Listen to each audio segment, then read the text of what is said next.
কুতিবা আলাইকুমুস সিয়াম, তোমাদের পর রোজা ফরজ করা হয়েছে। কোরআন শরীফের আয়াত। আল্লাহ বললেন শরিয়াতের ভাষায়, ফিকার ভাষায় উলামায়ে কিরাম মাসালা আবিষ্কার করতে গিয়ে বলেন এই আয়াতের দ্বারা রোজা ফরজ হয়নি, এই আয়াতের দ্বারা রোজা ফরজ করা হয়েছে একটা খবর দেশে। শয়তান তিন প্রকারের প্রাণীর মাধ্যমে তার বিরক্ত প্রকাশ করে, মূলত বিরক্ত হয় শয়তান। আজান দিলে দেখবেন কুকুরে ডাকে, শুনছেন না?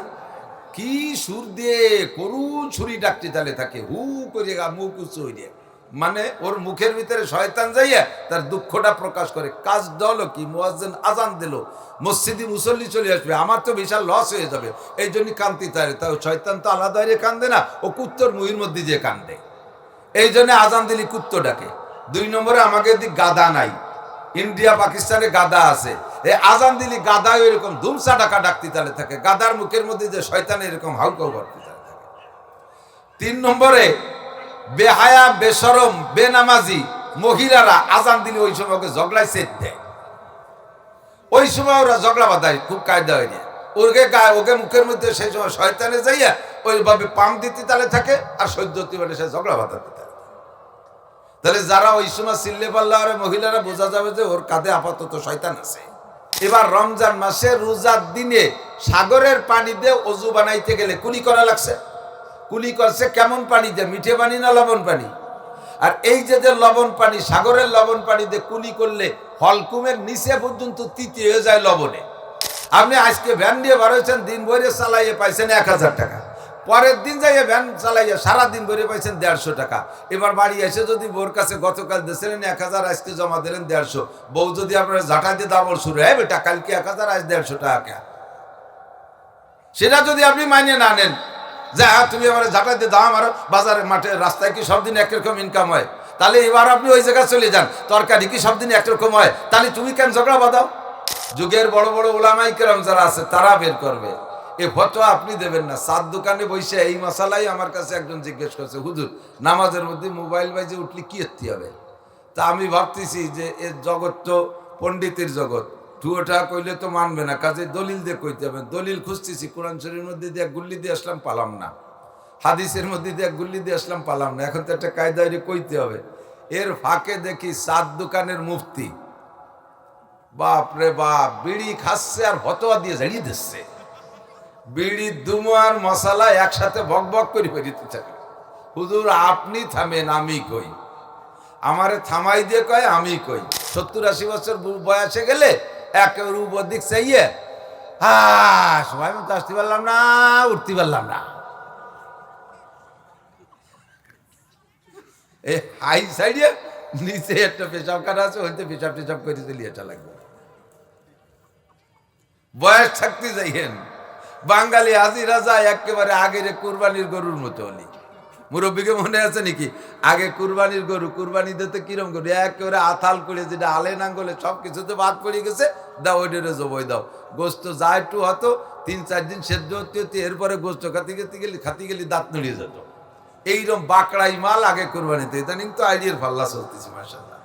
70-80 বছর বয়সে গেলে একেবারে উপর দিক চাইয়ে, হ্যাঁ সময় মতো আসতে পারলাম না, উঠতে পারলাম না, এই হাই সাইডে নিচে একটা পেশাব কাটা আছে, হইতে পেশাব টেশাব করে দিলে এটা লাগবে। বয়স থাকতে যাইয়েন। বাঙালি হাজি রাজা একেবারে আগের কুরবানির গরুর মতো হলি। মুরব্বীকে মনে আছে নাকি? আগে কুরবানির গরু, কুরবানি দিতে কিরম গরু, একেবারে আথাল করে, যেটা আলে নাঙ্গলে সব কিছুতে বাদ পড়ে গেছে, দাও ওইটারে জবই দাও। গোস্ত যা একটু হতো 3-4 দিন সেদ্ধ হতে হতে, এরপরে গোস্ত খাতি গেলি দাঁত নড়িয়ে যেত। এইরকম বাকড়াই মাল আগে কুরবানিতে। ইদানিং তো আইডিয়ার পাল্লা চলতেছে মাশাআল্লাহ। আমাদের ইসলামী শরিয়াত প্রাথমিকভাবে 2টা জিনিস আমাদের সামনে থাকবে, একটা হলো আল্লাহর কোরআন, আর একটা কোরআনে কারীম, আর একটা হলো নবী আলাইহিস সালামের হাদিস। যেটা আমার উক্তি আর যুক্তি না, হুজুর নিজেই বলেন তারাকতু ফিকুম আমরাইন। হুজুর কি বলেছেন? ছেড়ে রেখে গেলাম তোমাদের জন্য 2টা জিনিস। কয়টি বলবেন না আমার সাথে? একটু মস্ক করেন, বিরক্ত করবো, যাতে নাড়াচাড়া দিয়ে একটু কথাবার্তার সাথে থাকলে ঘুম না এসে যায়। এ জায়গায় ঘুম আসার খুব একটা কায়দা আছে। গাশিয়াতুমুর রাহমা নাজালাত আলাইহিমুস সাকিনা। ফেরেশতারা জায়গাটাকে বেষ্টন করে রাখছে, আপাতত এখানে শয়তান ঢুকতে পারবে না। শয়তান যেখানে ঢুকতে পারে সেখানে নানান ঝামেলা করতে পারে। আর ফেরেশতাদের বেষ্টনীর মাঝখান দিয়ে আসমান থেকে সাকিনা নাজিল হচ্ছে। সাকিনা মানে প্রশান্তি। এখানে বসা অবস্থায় দেখবেন অনেকের ভিতরে অনেক দুশ্চিন্তা থাকে, কিন্তু যতক্ষণ এখানে থাকবেন ওই দুশ্চিন্তাটা আপাতত আসতেছে না। এটা হয় আসমানি সাকিনা। সাকিনা মানে গ্রামে আবার অনেক মহিলার নাম আছে সকিনা। এই সকিনেও সাকিনার থেকে রাখছে, কিন্তু কইতে দিচ্ছে হয় না বলে সকিনে কয়। ওই সকিনে সাকিনা একই, আসমান থেকে প্রশান্তি আসে। কিন্তু সাকিনারে যখন সকিনে কয় তার মধ্যে আর প্রশান্তি থাকে না, ওরা আবার ঝগড়াটি হয় একটু বেশি। তো যতক্ষণ সাকিনা নাজিল হবে অতক্ষণ পর্যন্ত ঘুমও আসতে পারে। দেখবেন কোনো বুড়ো বা সাধারণত বুড়ো মানুষের ঘুম একটু কম, রাত্রে শুয়ে খুব একটা তাড়াতাড়ি ঘুম আসে না। এই উঠব্যাস এ পাস ও pass, IA pass, matric pass, pass করতেই তাহলে থাকে, ঘুম আসে না। এই বুড়োরে শুক্রবারে মসজিদে ইমাম সাহেবের সামনে বসায় দেবেন, হুজুর ওয়াজ শুরু করবে আর বুড়ো ঘুম শুরু করবে। ঘুমতি নালাতি দাড়ি ভিজে ফেলাবে, হুমড়ি খায় আর একজনের গাড়ির পর পড়বে, তবুও বুড়োর সজাগ হয় না। কারণ কি? ওখানে সাকিনা নাজিল হয়। সেজন্য মাঝে মাঝে একটু কথাবার্তার ফাঁকে থাকলে, কথাবার্তা নিজের আবার গল্প হইলেন না, আমার সাথে তাল দেবেন, করা যাবে তো ইনশাআল্লাহ। তো আমাদের ইসলামী শরিয়াতের মূলধন প্রথমত দুইটা। কয়টা? দুইটা। হুজুর বলেন তারাকতু ফিকুম আমরাইন, রেখে গেলাম তোমাদের জন্য দুইটি জিনিস, লান তাদিল্লু, কখনো তোমরা পথভ্রষ্ট হবে না, কখনো পথভ্রষ্ট হবে না। মা তামাসসাকতুম বিহিমা, যতক্ষণ এই দুইটি জিনিসকে ধরে রাখতে পারবে, যতক্ষণ এই দুইটি জিনিস ধরে রাখতে পারবে। একটু বলেন, যতক্ষণ এই দুইটি জিনিস ধরে রাখতে পারবে অতক্ষণ কি হবে না? পথভ্রষ্ট হবে না, গোমরাহ হবে না, লাইনচ্যুত হবে না। কে বলেছেন? সাহেবে শরিয়াত মুহাম্মদুর রাসূলুল্লাহ সাল্লাল্লাহু আলাইহি ওয়াসাল্লাম। হুজুর যাহা বলেছেন তা সত্য না মিথ্যা? তো হুজুর বললেন কয়টি? দুইটি। একটা হলো কিতাব আল্লাহ আর একটা হলো সুন্নতি। কোন কোন ইবারতে বলে সুন্নাত রাসূলি। তো কিতাব আল্লাহ, হুজুর যেহেতু নিজে বলতেছেন কাজে ইবারত বেশি আসাহ হবে। কিতাব আল্লাহ ওয়া সুন্নতি, আল্লাহর কিতাব আর আমার সুন্নাত, দুইটা জিনিস, একটা আল্লাহর কিতাব আর একটা আমার সুন্নাত। দুইটা জিনিস ধরে রাখলে পথভ্রষ্ট হবে না। তাহলে দুইটার একটা ধরলে আর আরেকটা ছাড়লে পথভ্রষ্ট হওয়ার সম্ভাবনা থাকে কিনা? বোঝে নাই। দুইটা ধরলে পথভ্রষ্ট হবে না, দুইটার একটা ধরলাম আর একটা ধরলে আর একটা ছেড়ে দিলাম, পথভ্রষ্ট হওয়ার সম্ভাবনা থাকবে, অবশ্যই থাকবে, ঠিক না? যদি বলি কোরআনের আইন বাস্তবায়ন করো, তাহলে একটা ছেড়ে দেওয়া হলো। যদি বলি আহলে হাদিস, হাদিসের আইন বাস্তবায়ন করো, তাহলে কোরআন ছেড়ে দেওয়া হলো। একদল আছে আহলে কোরআন, তারা হাদিসকে বিশ্বাস করে না, এরাও পথভ্রষ্ট হয়ে গেছে। ওরা কয় নামাজ, দৈনন্দিন নামাজ 3 ওয়াক্ত, কোরআন শরীফ একা একা হাদিস বাদ দিয়ে পড়া শিখছে। ওখান থেকে তর্জমা করে মশালা বের করতে যে খুঁজে দেখে কোরআন শরীফের ভিতরে নামাজ আছে 3 ওয়াক্ত। এ আহলে কোরআন, এরা আহলে কোরআনই একটা গ্রুপ বাংলাদেশে তৈরি হয়েছে। আর একদল আছে আহলে হাদিস, তারা শুধু হাদিসই খোঁজে আর সহি হাদিস খোঁজে। সহি হাদিস খুঁজছি যাইয়া লাস্টে যাইয়া অনেক কিছুই খুঁজে পাবে না। শুধু হাদিসের মধ্যে সবকিছু পাওয়া যাবে না। এ জায়গা আবার কোরআনকে সাথে রাখতে হবে। যেমন একটা মাসালা বলি, আমি আলোচনার দিক চলে যাই। আগে, আজ থেকে 30 বছর আগেই, 30 বছর একটু দূর টাইম দিলাম, 30 বছর আগে কি প্রত্যেকের পকেটে পকেটে মোবাইল থাকতো? ছিল না। সেই সময় মোবাইলের সংক্রান্ত মসজিদের ভিতরে কোনো কাগজে লেখা থাকতো না যে মোবাইল বন্ধ রাখুন। দেখছেন নাকি? দেখেন নাই। ইদানিং মসজিদে এই লেখাগুলো দেখা যায় কিনা? যায়। তো মোবাইলটা কোরআন শরীফের ভিতরে কোনো জায়গা নাই, হাদিসের মধ্যেও নাই, কোরআনও নাই, হাদিসেও নাই। আহলে কোরআন আলা যদি এখন কোরআন দেখে মাসালা তৈরি করতে চান, তাহলে বলেন আপনার কোরআন শরীফে কোন জায়গায় মোবাইল আছে? মসজিদে ইমাম সাহেব নামাজে দাঁড়াইছে, ইমাম সাহেব মাগরিবের সময়, মাগরিবের নামাজ অল্পক্ষণ আজানের পর, তার বেশি দেরি করে না, দাঁড়াই গেছে। ইমাম সাহেব সূরা ফাতিহা পড়তেছে, আলহামদুলিল্লাহি রাব্বিল আলামিন আর রহমানির রহিম। ইমাম সাহেব সূরা ফাতিহা। সূরা ফাতিহা হলো মুসলমানের জাতীয় সঙ্গীত। সূরা ফাতিহা কি মুসলমানের জাতীয় সঙ্গীত। আর মুসল্লি উনি তাড়াতাড়ি ওযু বানাইয়া জামাত ধরবে বিদায় যে ঢুকে দাঁড়াইছে, ওনার সে মোবাইল বন্ধ করতে মনে নেই। আর ওনার মোবাইলও বাংলাদেশের জাতীয় সঙ্গীত রিংটন। তো ইমাম সাহেব সূরা ফাতিহা মুসলমানের জাতীয় সঙ্গীত শুরু করছে, আর এর মধ্যে ওনারে কেডা যেন রিং দিয়েছে, আর ওনারটা বাংলাদেশের জাতীয় সঙ্গীত শুরু করে দিয়েছে, আমার সোনার বাংলা। জাতীয় সঙ্গীত দুইটা কি একসাথে মসজিদের মধ্যে চলবে? একটা বন্ধ করতে হবে না? তো ইমাম সাহেবকে কি বলা যাবে, আমি ইমাম সাহেব একটু কিরাতটা থামান, আমারটা শেষ হোক। কারটা বন্ধ করতে হবে, আপনারটা বন্ধ করতে হবে, ঠিক না? তাই এই বন্ধ করা একটা মসজিদে নামাজরত অবস্থায় মোবাইল বন্ধ করা একটা মাসআলা। এটা বন্ধ করা যাবে কি যাবে না? নামাজের ভিতরে নির্দিষ্ট স্থান থেকে হাত সরাইয়া নামাজ ছাড়া বাহিরের কোনো কাজ করতে গেলে তার নাম হলো আমলে কাসির। তার নাম কি? আমলে কাসির। আর আমলে কাসির নামাজ ভাঙ্গার কারণ 19টা, তার ভিতরে একটা হলো আমলে কাসির। তো ওই মোবাইল তো নামাজের ভিতরে কেউ না। নামাজের 13টা ফরজ, তার মধ্যে কি মোবাইল একটা আছে নাকি? 14টা ওয়াজিব, তার মধ্যে মোবাইল আছে নাকি? 28টা সুন্নতে মুআক্কাদা, তার মধ্যে মোবাইল আছে। এই 3 প্রকারের মাসালা দিলে নামাজ সংগঠিত হয়, তার ভিতরে মোবাইল পেলাম না। কাজেই মোবাইলটা নামাজের বাইরের কাজ। এই নামাজের বাইরের কাজ নামাজের স্থান থেকে হাত সরাইয়া করার নাম হলো আমলে কাসির। এখন আমলে কাসিরে যায় নামাজ নষ্ট হইয়া। কাজেই আমার এই দুই কাজের এক কাজ তো করতে হবে। জাতীয় সঙ্গীত তো দুটি একসাথে শোনা যাবে না, একটা তো বন্ধ করতেই হবে, সেটা হলো মোবাইলটা। এবার মোবাইল বন্ধ করার মাসালাটা আপনি বের করেন। কোরআন যারা আহলে কোরআনের বাসিন্দা, যারা কোরআন আহলে কোরআনের অনুসারী, তারা কোরআন শরীফের কোন আয়াতের মধ্যে মোবাইল আছে একটু খুঁজে বের করেন। পাইবেন না, কোথাও পাওয়া যাবে না। এবার কোরআন আহলে কোরআন আল্লাহরা পাইলেন না, আহলে হাদিস যারা শুধু সহিহ হাদিস থেকে মাসালা বলতে চান, আপনিও খোঁজেন তো বুখারী শরীফের কোন জায়গা মোবাইলের নাম লেখা আছে। আই ক্যান চ্যালেঞ্জ, বুখারী শরীফের কোন জায়গা মোবাইলের নাম নাই, মুসলিম শরীফেও নাই, তিরমিজি শরীফে নাই, আবু দাউদ, নাসাই, ইবনে মাজায় নাই, কোন হাদিসের কিতাবে মোবাইল নাই। আছে? কথা বলেন। আপনারা বলিও বলতে পারবেন নাই, কারণ সে আমলে মোবাইল ছিল না, মোবাইল নাই। তাহলে এবার আপনি মোবাইলের মাসালা হাদিসের মধ্যে বের করেন, কোথায় পাবেন? শুধু হাদিসের পর আমল করতে গেলে আপনি এই মোবাইল বন্ধ করতে হাদিস খুঁজে পাবেন না। শুধু কোরআনের পর আমল করতে গেলে এই কোরআন মোবাইলে বন্ধ করার আয়াত কোন কোরআন শরীফের কোন আয়াতের মধ্যে খুঁজে পাবেন না। এবার দুইটাকে মিলানোর পরে ওর মধ্যে থেকে মাসালা বের করা যাবে। কষ্ট হচ্ছে নাকি? সমস্যাটা একটু ছাড়াই দিয়ে গেলে কেমন হয়? ভালো হয় না? ছাড়াই দিয়ে গেলে ভালো হয়। এখন কয় তাহলে আপনি কোন কোরআন আর হাদিস দুইটা মিলে কোন জায়গা আছে মোবাইল? এবার আমি কোরআন আর হাদিস দুইটা মিলে খুঁজে বের করার চেষ্টা করব। এটা আপনি পারবেন না, এটা বের করবে কারা? হাক্কানি রব্বানি সাহেব আলেম ওলামাই কেরাম, যুগের বড় বড় ওলামাই কেরাম যারা আছে তারা বের করবে।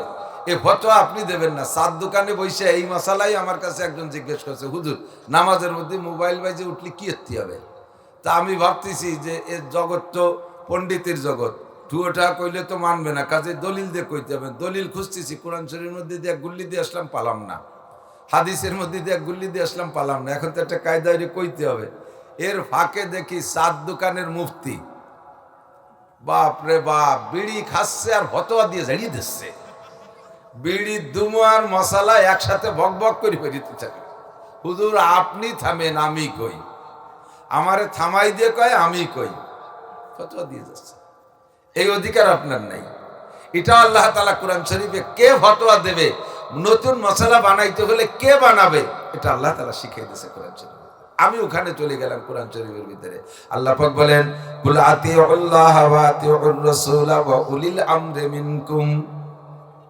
আল্লাহ পাক বললেন, কোরআন আর হাদিসের কথা আল্লাহ নিজেও কোরআনের মধ্যে বললেন, কুল আতিউল্লাহ, তোমরা আল্লাহর হুকুমের অনুসরণ করো, ওয়া আতিউর রাসূল, আর রাসূলে পাক সাল্লাল্লাহু আলাইহি ওয়াসাল্লামের কাজ ও আদেশের অনুসরণ ও অনুকরণ করো। চলে গেল কোরআন আর হাদিস। এবার আমার কাছে চলে আসছে মাসালা ওয়া উলিল আমরি মিনকুম, আর যখন কোন মাসালা কোরআন আর হাদিসের ভিতরে সরাসরি নাম ধরে খুঁজে পাবা না, তখন তোমাদের হক্কানি রব্বানি উলামায়ে কেরামের শরণাপন্ন হও, তারা কোরআন হাদিসের মধ্যে থেকে খুঁজে মাসালাটা বের করে দিবে।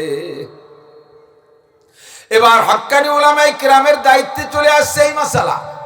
এবার উলামায়ে কেরাম এই মাসালা খুঁজলো কোন জায়গায়? ডাইরেক্ট কোরআন শরীফের ভিতরে নাম দিয়ে মোবাইল নাই, ডাইরেক্ট হাদিসের মধ্যেও নাই।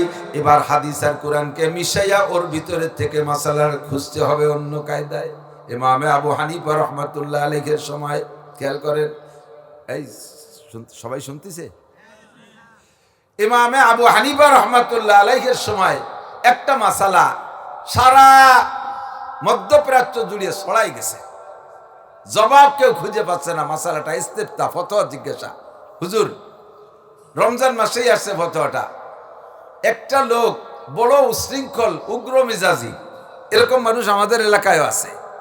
এ লোক পুরুষটা এত বড় উগ্র, এত বড় খিটখিটে মেজাজের, তরি তরকারি একটু রান্নার মধ্যে ব্যতিক্রম হয়ে গেলে খাবে তো না, খাবেই না, সেই তরকারির ডিশ ধরে বল ধরে বোর মাথায় ঢেলি দেয়। এখন রমজান মাসে মহিলাও রোজা রাখে, পুরুষও রোজা রাখে, রাতের বেলা খানা খাবে। 99% মানুষ মহিলারা রমজান মাসের রাতের খানা, বিশেষ করে সন্ধ্যা রাতের খানা সন্ধ্যার আগেই পাকায় সারে। ইফতারি টেতারি সহ তরি তরকারি সব সন্ধ্যার আগে। এখন রমজান মাসে রোজা রাইখা ওই মহিলা তরকারি রান্না করতে যে যদি তরকারিতে লবণ বেশ কম হয়ে যায়, রাতের বেলা তো তারপর কিয়ামত শুরু হবে, তারপর টর্চারিং, জুলুম, অত্যাচার করবে। এখন এভাবে কয়েকদিন ঘটে গেছে অ্যাক্সিডেন্ট। এই মহিলাটার জন্য কি রমজান মাসে বিকেল বেলা রোজা রাখা অবস্থায় তরকারি রান্নার ভিতর দিয়ে তরকারিকে একটু জিব্বে দিয়ে চাখিয়ে দেখার অনুমতি আছে?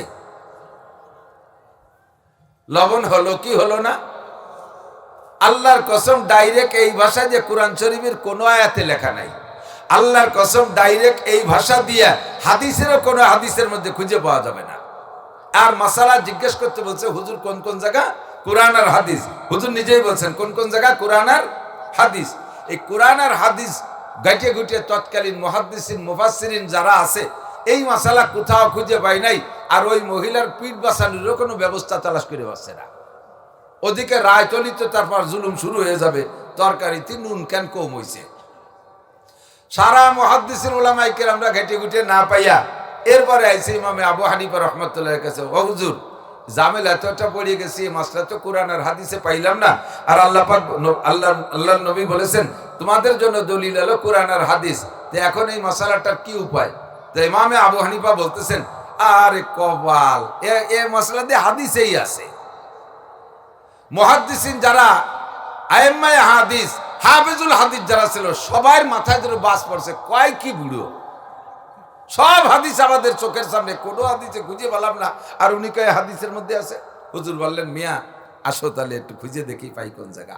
এটা হলো 3 নম্বর, ওয়া উলিল আমরে মিনকুম, তোমাদের ভিতরে ইসলাম বিশেষজ্ঞর কাছে জিজ্ঞাসা করো। এই ইসলাম বিশেষজ্ঞরে আল্লাহ তাআলাই অধিকার দিয়েছে। এবার ইমাম আবু হানিফা রহমাতুল্লাহ বলতেছেন, মিয়া তোমরা কি হাদিসের মধ্যে এক কিসসা পেয়েছো যে সাহাবায়ে কিরামদের একটা দল হুজুর আলাইহিস সালাতু ওয়াস সালাম যুদ্ধের জন্য পাঠিয়েছে? এই দল সাগরের পাড়ে কাফেরদের সাথে যুদ্ধ করতে গিয়েছিল, সাগরের চর এলাকায়। তারা যে খাবার পানি নিয়ে গেছে, মিষ্টি পানি, সাগরের পানি তো প্রচন্ড লবণ, তারা যে খাবার পানি নিয়ে গেছে, যুদ্ধের টাইম লম্বা হয়ে যাওয়ার কারণে, পানির শেষ দিক যে সংকট দেখা দেওয়ার কারণে ওখান থেকে হুজুরির কাছে মাসালা জিজ্ঞেস করে পাঠাইছে, একজন পাঠাইছে হুজুরির কাছে, তাড়াতাড়ি জিজ্ঞেস করে আসো, এই টাইমের ভিতরে এখানে পর্যাপ্ত পানি সংগ্রহ করা কঠিন, আমাদের কাছে যে পানি আছে এই পানি আমরা খাবো, এই পানি আমরা পান করব, রান্না বান্না এবং মুখে খাওয়ার কাজে ব্যবহার করব। রোজার দিন রোজা রাইখে কি আমরা সাগরের পানি দিয়ে অজু করতে পারবো? এই মিষ্টি পানি দিয়ে অজু বানাইতে গেলে আমাদের পানি সংকট হবে, সাগরের পানি দেখে আমরা রোজার দিনে অজু বানাইতে পারবো? সাগরের পানি হলো স্বাভাবিক এই পানির চাইতে অনেক বেশি লবণাক্ত, আর আরব সাগরের পানি এত বেশি লবণাক্ত, 1 কেজি পানি জ্বালাইলে 800 গ্রাম লবণ হয়। তাহলে কি পরিমাণ লবণ? তো হুজুর বললেন, মা উহা তহুর ও মাইতাতুহা হিল, সাগরের পানি পাক, এতে তোমরা ওযু গোসল রোজা বেরোজা সর্ব অবস্থায় করতে পারবা, আর সাগরের থেকে যে মাছ টাছ ধরতে পারবা এটা তোমাদের জন্য হালাল। হুজুর বলে দিচ্ছেন মাসালা কি বললেন? সাগরের পানি পাক, অজু গোসল সবই করতে পারবা, রোজা গায়ের রোজা সর্বহালাতে। মাসালাটা জিজ্ঞেস করছেন রমজান মাসে মুজাহিদিনরা যুদ্ধের ময়দানে, তাদের রোজা ছেড়ে দেওয়াও জায়েজ ছিল, কিন্তু সাহাবায়ে কিরাম তো রোজা রেখেই জিহাদ করতেন। তাহলে এবার রমজান মাসে রোজার দিনে সাগরের পানি দিয়ে অজু বানাইতে গেলে কুলি করা লাগছে। কুলি করছে কেমন পানি দিয়ে? মিঠে পানি না লবণ পানি? আর এই যে লবণ পানি, সাগরের লবণ পানি দিয়ে কুলি করলে হলকুমের নিচে পর্যন্ত তিতি হয়ে যায় লবণে। কতক্ষণ? হুজুর অনুমতি দিলেন রমজান মাসে রোজা রেখে সাগরের লবণ পানি দিয়ে অজু গোসল করতে পারবা, কুলি করতে পারবা, তাতে তোমাদের রোজা ছুটবে না। এত লবণ পানি দিয়ে যদি কুলি করে হলকুম পর্যন্ত তিতে হয়ে যায়, তাতে যদি রোজা না ছোটে, আর ওই বিটি বাড়ি খাওয়ার ভয়তে একটু জিব্বে একটু সালুন একটু সুরো মাইয়ে থুক মেরে ভেলাই দিল, তাতে তার রোজা ছুটবে কে?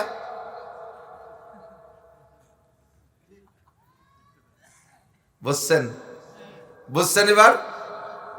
তাহলে এই যে খুঁজে ওই জায়গাতে মিলে এই মশলা তলেতে টাইনি বাজতে হবে, একে 7 দোকানের মুক্তির দ্বারা সম্ভব? একে খালি আহলে কোরআন আল্লাহ একা একা কোরআন যে খুঁজে বের করতে পারবে? আহলে হাদিস আল্লাহও পারবে না, কারণ হাদিসের সাথে ওই আয়াতের ওই অংশ লাগবে, উলিল আমরে মিনকুম। কোরআন আর হাদিসের পরে 3 নম্বর আর একটা গ্রুপের দায়িত্ব দিয়ে আছে শরীয়ত তৈরি করার জন্য, সেই গ্রুপ হলো উলামায়ে কিরাম, হক্কানি রব্বানি উলামায়ে কিরাম। এদের দায়িত্ব আসার কারণেই তো এই মশলাটা বের করতে পারছি। তিবার মশলা মিলছে কি মেলে নাই? কথা বলেন, মিলছে কি মেলে নাই? কাজেই কোনো মহিলা রমজান মাসের দিনের বেলা তরকারি রান্না করতে যাইয়া তার লবণ হলো কি হলো না, এর টেস্টের জন্য জিব্বার আগায় একটু দিয়ে, এটাকে জিব্বে তো ফার্স্ট ক্লাস কম্পিউটার, ওরা একটু সোয়া দিলেও টের পায় যে কি হলো। সোয়া দিয়ে ওইটুকু গেলবে না, ওইটুকু থুক মারে ফেলাই দিয়ে এরপরে তরকারিকে লেবেল করলে তার রোজাও ছুটবে না, পিঠও বেঁচে যাবে। কন্যা সুবহানাল্লাহ, আল্লাহু আকবার। কথা কি বোঝা গেছে? উলিল আমরের কাছে যদি না যান, অজের দিকে যাওয়ার আগে আইসে গেল দুই একটা ভ্যাস পেয়েছে কথা, অপ্রয়োজনীয় করছে নাকি আবার? ঠিক আছে তো, আসেন। এই মশলাটা খুব জাগা মতো এসে গেছে, মহিলারা খুশি হয়েছে, অনেক বাড়ি এই জয়জামেলা আছে। তবে পুরুষকে বলে রাখি, তরকারি সব দিন একরকম হয় না, কখনো তরকারি ব্যতিক্রম হলে কিছু কিছু উগ্রপন্থী আছে, তারা বোর সাথে এইভাবে অসৎ ব্যবহার করে। আপনি স্ত্রীর রান্না করতেছে, আপনার স্ত্রী এক একদিন এক এক রকম হয়ে যাচ্ছে, হতেই পারে। এটা তার কম্পিউটার দিয়ে মাইপে চুপে রান্না করে না, কড়াইতে দেয়, আন্দাজের পর একটু বেশ কম হতে পারে। আপনি পুরুষ মানুষ, আপনার সব কাজ কি সব দিন একরকম হয়? আপনি আজকে ভ্যান দিয়ে বার হয়েছেন, দিন ভরে চালাইয়ে পাইছেন 1000 টাকা, পরের দিন যাইয়ে ভ্যান চালাইয়ে সারাদিন ভরে পাইছেন 150 টাকা। এবার বাড়ি এসে যদি বোর কাছে গতকাল দিয়েছিলেন 1000, আজকে জমা দিলেন 150, বউ যদি আপনার ঝাঁটা দিয়ে দাবল শুরু হয়, বেটা কালকে 1000 আজ 150 টাকা, সেটা যদি আপনি মানিয়ে না নেন, যা তুমি আমার ঝাঁটা দিয়ে দাও, আমার বাজারে মাঠে রাস্তায় কি সব দিন একরকম ইনকাম হয়? তাহলে এবার আপনি ওই জায়গায় চলে যান, তরকারি কি সব দিন একরকম হয়? তাহলে তুমি কেন ঝগড়া বাঁধাও? সব কিছু কোরআন হাদিসের ভিতরে মিল করা আছে। আল্লাহু আকবার। ফাসআলু আহলা যিকরি ইন কুনতুম লা তা'লামুন। লা হাওলা ওয়ালা কুওয়াতা ইল্লা বিল্লাহ। সবাই একবার পড়ি, লা হাওলা ওয়ালা কুওয়াতা ইল্লা বিল্লাহ। লা হাওলা ওয়ালা, এই লাঠিতে পিটে দাও, লা হাওলা ওয়ালা কুওয়াতা ইল্লা বিল্লাহ। লা হাওলা। কুকুরের সাথে শয়তান থাকে, আরেকটা এসে গেল কয়ে যায়। আজান দিলে 3 প্রকারের প্রাণীকে শয়তানে খুব বিরক্ত করে। শয়তান 3 প্রকারের প্রাণীর মাধ্যমে তার বিরক্ত প্রকাশ করে, মূলত বিরক্ত হয় শয়তান। আজান দিলে দেখবেন কুকুরে ডাকে, শুনছেন না? কি সুর দিয়ে করুণ ছুরি ডাকতে তালে থাকে, হু করে মুখ উঁচু হইয়ে, মানে ওর মুখের ভিতরে শয়তান যাইয়া তার দুঃখটা প্রকাশ করে। কাজ দল কি, মুয়াজ্জিন আজান দিল, মসজিদে মুসল্লি চলে আসবে, আমার তো বিশাল লস হয়ে যাবে, এই জন্য কান্তি তাই। তাও শয়তান তো আলাদা কান্দে না, ও কুত্তর মুহির মধ্যে যে কান্দে, এই জন্য আজান দিলি কুত্ত ডাকে। 2 নম্বরে আমাকে দিক গাদা নাই, ইন্ডিয়া পাকিস্তানে গাদা আছে, এই আজান দিলি গাদা এরকম ধুমসা ডাকা ডাকতে তালে থাকে, গাদার মুখের মধ্যে যে শয়তান এরকম হাউকাউ করতে তালে থাকে। 3 নম্বরে বেহায়া বেশরম বেনামাজি মহিলারা আজান দিলে ওই সময় ওকে ঝগড়ায় সেট দেয়, ওই সময় ওরা ঝগড়া বাঁধায়, খুব কায়দা হয়ে যায়, ওকে মুখের মধ্যে সেই সময় শয়তানে যাইয়া ওইভাবে পাম দিতে তালে থাকে, আর সহ্য হতে পারে সে ঝগড়া বাঁধাতে থাকে। তাহলে যারা ওই সময় চিল্লে পাল্লা আর মহিলারা বোঝা যাবে যে ওর কাঁধে আপাতত শয়তান আছে। ওর হাতে বাস্তি হলে কি ভর্তি হবে? লা হাওলা ওয়ালা কুওয়াতা ইল্লা বিল্লাহ, লা হাওলা ওয়ালা কুওয়াতা। কুকুরে যখন ডাকবে তখন লা হাওলা ওয়ালা কুওয়াতা ইল্লা বিল্লাহ পড়বেন, তখন কুকুর থেমে গেছে। আল্লাহু আকবার। কুল আতিউল্লাহ ওয়া আতিউর রাসূল ওয়া উলিল আমরি মিনকুম। আল্লাহ পাক বলেন, বলে দেন কোরআন শরীফের ভিতরে 332টা কুল আসছে। কয়টা? 332 কুল। পাতি কুল, নারকেলি কুল, আপেল কুল, এই কুল না, কিন্তু 332 কুলের মধ্যে একটা কুল, কুল নবীকে আল্লাহ বলতেছেন কোন সল জব নাই, পরে যা কইতেছি তা করতে দিতে হবে। এর মধ্যে গ্যাটিস জোনের সাথে সাথে ঝামেলা, সল টল থাকলে সব মোনাজাতের আগে দেওয়ার সাথে সাথে লাইন নষ্ট হয়ে যায়। ওয়াজ এখানে মুখস্থ তৈরি আসি নাই, কি কবতা ভাবিও নাই। আয়াত পড়ছি, একদিক সেদিক যাইতেও পারি, নাও পারি। যা এসে গেছে সেখান থেকে শরীয়ত সবকিছু আমাদের জন্য। মশালা যেটা আসবে সেটা বলবো ইনশাআল্লাহ। কুল আতিউল্লাহ ওয়া আতিউর রাসূল। হে নবী, উম্মতকে বলে দেন, মানবা তোমরা আল্লাহর হুকুম, মানবা তোমরা নবী পাকের হুকুম। কতক্ষণ? ওয়া উলিল আমরি মিনকুম। আর যেই বিষয়টা তোমরা না জানবা, ওই বিষয়টা তোমাদের মধ্যে সবচাইতে বড় বিজ্ঞ আলেম যারা, তাদের কাছে জিজ্ঞাসা করবা, তাদের কথা মানবা। ফাসআলু আহলা যিকরি ইন কুনতুম লা তা'লামুন। কোন মাসালা নিজের উক্তি দিয়ে, নিজের যুক্তি দিয়ে মাসালা তৈরি করে আমল করতে যাইবা না। মাসালা তৈরি করে নিজে বলতে যাবা না। নিজে তুমি বড় আলেম না হইলে এর মধ্যে হাত দিবা না। ইসলামী শরীয়ত বড় ক্রিটিক্যাল। বাংলা গলত কইলে, গলত উচ্চারণ করলে তাতে সগীরা কবিরা কিছু হয় না। বানানো ভুল লিখলে ভুল হতে পারে, তবে তাতে সগীরা কবিরা নাই।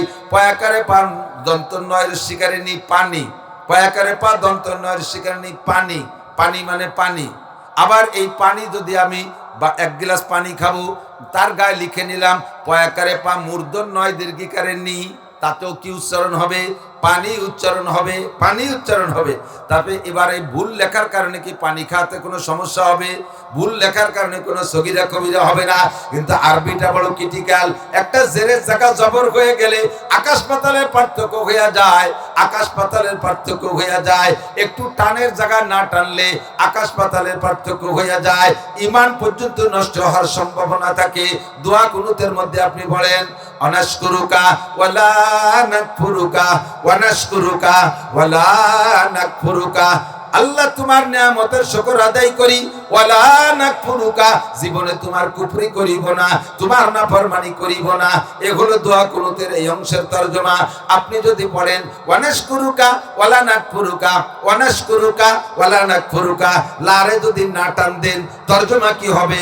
এতদিন তোমার নিয়ামতকে শুকর আদায় করছি, সামনে আর পারবো না, এখন থেকে নাফরমানি আর কুফরি করিবই। লারে টানা আর না টানার ভিতরে এত বড় পার্থক্য হয়ে গেছে। কুল ইয়া আইয়ুহাল কাফিরুন লা আ'বুদু মা তা'বুদুন। হে নবী বলে দেন, হে উম্মতরা তোমরা বলে দাও কাফেরদেরকে, ইয়া আইয়ুহাল কাফিরুন, হে কাফের সম্প্রদায়, লা আ'বুদু মা তা'বুদুন, তোমরা যে দেবদেবীর পূজা পাঠ করো, আমরা তার পূজা কোনোদিন করি না, আর সামনেও কোনোদিন করিব না। কথা বলেন ঠিক কি ঠিক না? যদি লারে না টাই না, টান জানেন না, আপনি বাংলায় লেখা শিখছেন, পড়া শিখছেন, বাংলার মধ্যে টানাটানি বোঝা যায় না, আপনি সেখান থেকে উচ্চারণ শিখছেন।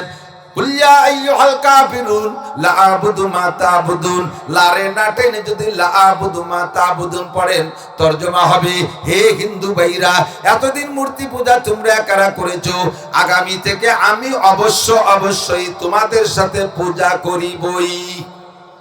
বলবেন না কিছু? জোরে কর না নাউজুবিল্লাহ। পূজা করবেন আপনি, পূজা করবেন আপনি।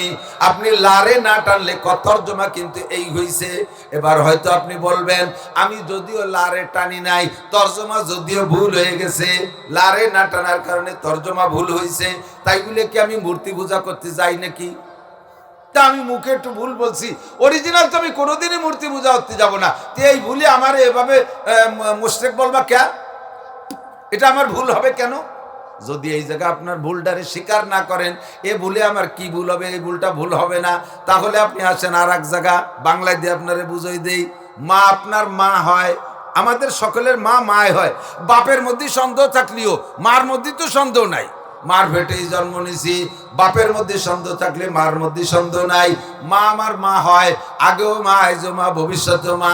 এমনি মোহাব্বত করে বাবি করে ডাক দিলেন, বোঝেন এই কথা? মা তো মাই হয়, মা কি আর কিছু হয় নাকি? মোহাব্বত করে আমার চাচারাও বাবি খায়, সেই সাথে আমিও বাবি করে ডাক দিলাম, এতে কি ভুল হবে? কার কার হবে না ভুল?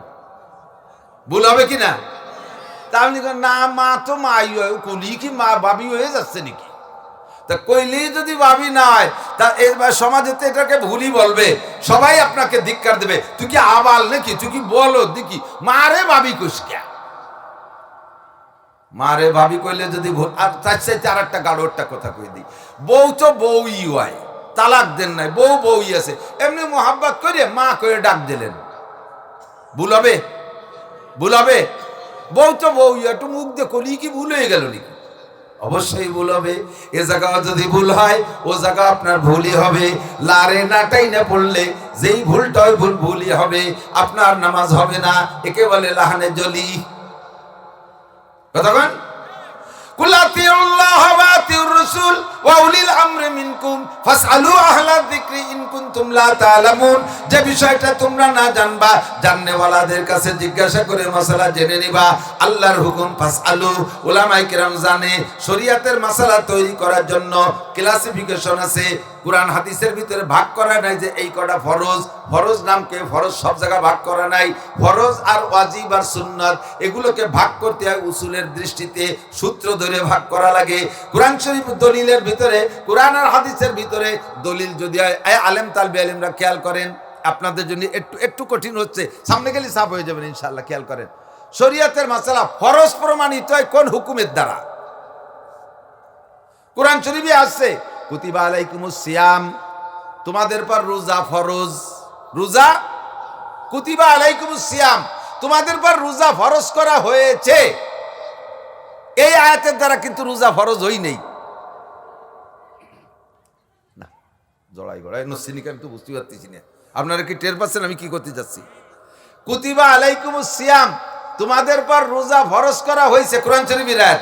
আল্লাহ বললেন শরীয়তের ভাষায়, ফিকার ভাষায় উলামায়ে কিরাম মাসালা আবিষ্কার করতে গিয়ে বলেন এই আয়াতের দ্বারা রোজা ফরজ হই নেই, এই আয়াতের দ্বারা রোজা ফরজ করা হয়েছে একটা খবর দেছে, তোমাদের পর কিন্তু রোজা ফরজ করা হয়েছে, এই একটা খবর দেছে। তা ফরজ হলো কোন আয়াতের দ্বারা? পরবর্তীতে আর এক আয়াত আসছে, ফামান শাহিদা মিনকুমুশ শাহরা ফালিয়াসুম, তোমরা যারা রমজান মাস পাবা অবশ্যই রোজা রাখো। এই শব্দের দ্বারা আলো রোজা ফরজ হয়েছে। এটা হলো আদেশের শব্দ, একে আরবিতে বলে আমর, একে বলে আমর। তো কুরআন শরীফের ভিতরে যে আয়াতগুলো আরবিতে বলে কতিউ সুবুত কতিউ দালালাত, আয়াতটা সব মানে দলিলটা অকাট্য, যার ভিতরে কোনো কাহারও কোনো সন্দেহ নাই, আর এর তর্জমাটাও অকাট্য, এর ভিতরে কোনো ইখতিলাফের মতানৈক্য নাই।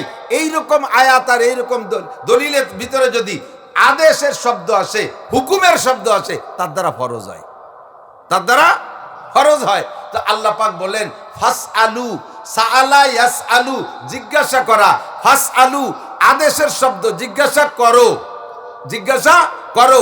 কুরআন শরীফের আয়াত, দলিলের মধ্যে কোনো সন্দেহ নাই, তরজমার মধ্যে কোনো পেশপেশি নাই, এর ভিতরে আদেশ আছে ফাসআলু, জিজ্ঞাসা করো। হুকুম করছে কে? আল্লাহ হুকুম করছে জিজ্ঞাসা করো আহলা যিকরে, জাননেওয়ালার কাছে, ইন কুনতুম লা তা'লামুন, যদি তুমি না জানো। তাহলে এবার আমাদের জাননেওয়ালাদের কাছে, সাধারণ মূর্খ অশিক্ষিত আমরা যারা জানি না, আমাদের জন্য জাননেওয়ালাদের কাছে জিজ্ঞাসা করা নফল না ফরজ? বলবেন না? আমি বুঝতে পারিনি আপনাদেরকে। জিজ্ঞাসা করা নফল না ফরজ? সুন্নাত না ফরজ?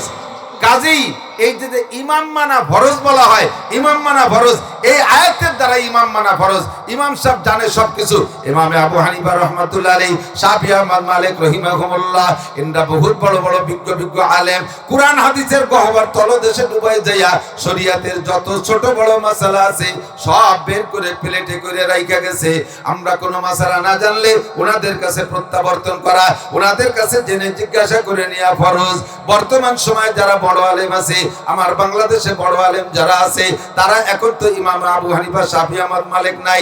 এই যুগের ইমাম আবু হানিফা, আমাদের বাইতুল মুকাররমের খতিব সাহেব ইমাম আমার কি বলা হয় আব্দুল মালিক সাহেব, হাটাজারি মাদ্রাসার শাইখুল হাদিস সাহেব, পটিয়া মুফতি আজম, পটিয়া মাদ্রাসার মুফতি আজম, মুফতি দেলোয়ার সাহেব, মুফতি মিজানুর রহমান সাহিদ সাহেব, মুফতি আমাদের মুফতি নুরুল আমিন সাহেব, তারপরে মুফতি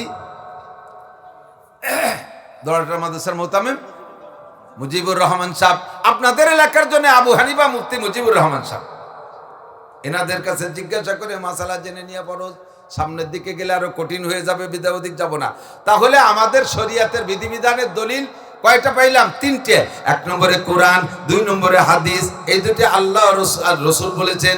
আর আল্লাহ পাক সাথে আরেকটা জানাই দিয়েছে, তোমাদের শরীয়তের মাসালার সিদ্ধান্ত দেওয়ার জন্য হক্কানি রব্বানি উলামায়ে কিরাম, উলামায়ে কিরাম এই মাসালা নিয়ে আলোচনা করে ভিতরে যেখানে যা ছোট বড় দরকার সব বের করে বলবে। আর নবী আলাইহিস সালাতু ওয়াস সালাম সাহাবায়ে কিরামদের মজলিসকে বলা হয় ইজমায়ে সাহাবা, ইজমায়ে উম্মাত। এটা 3 নম্বর দলিল। কোরআন হাদিস আমাদের শরীয়তের দলিল তাহলে 4টা। 1 নম্বরে কোরআন, 2 নম্বরে হাদিস, 3 নম্বরে ইজমায়ে সাহাবা, 4 নম্বরে কিয়াস। আর কিয়াস করবে উলামায়ে কিরাম। কথা বলেন।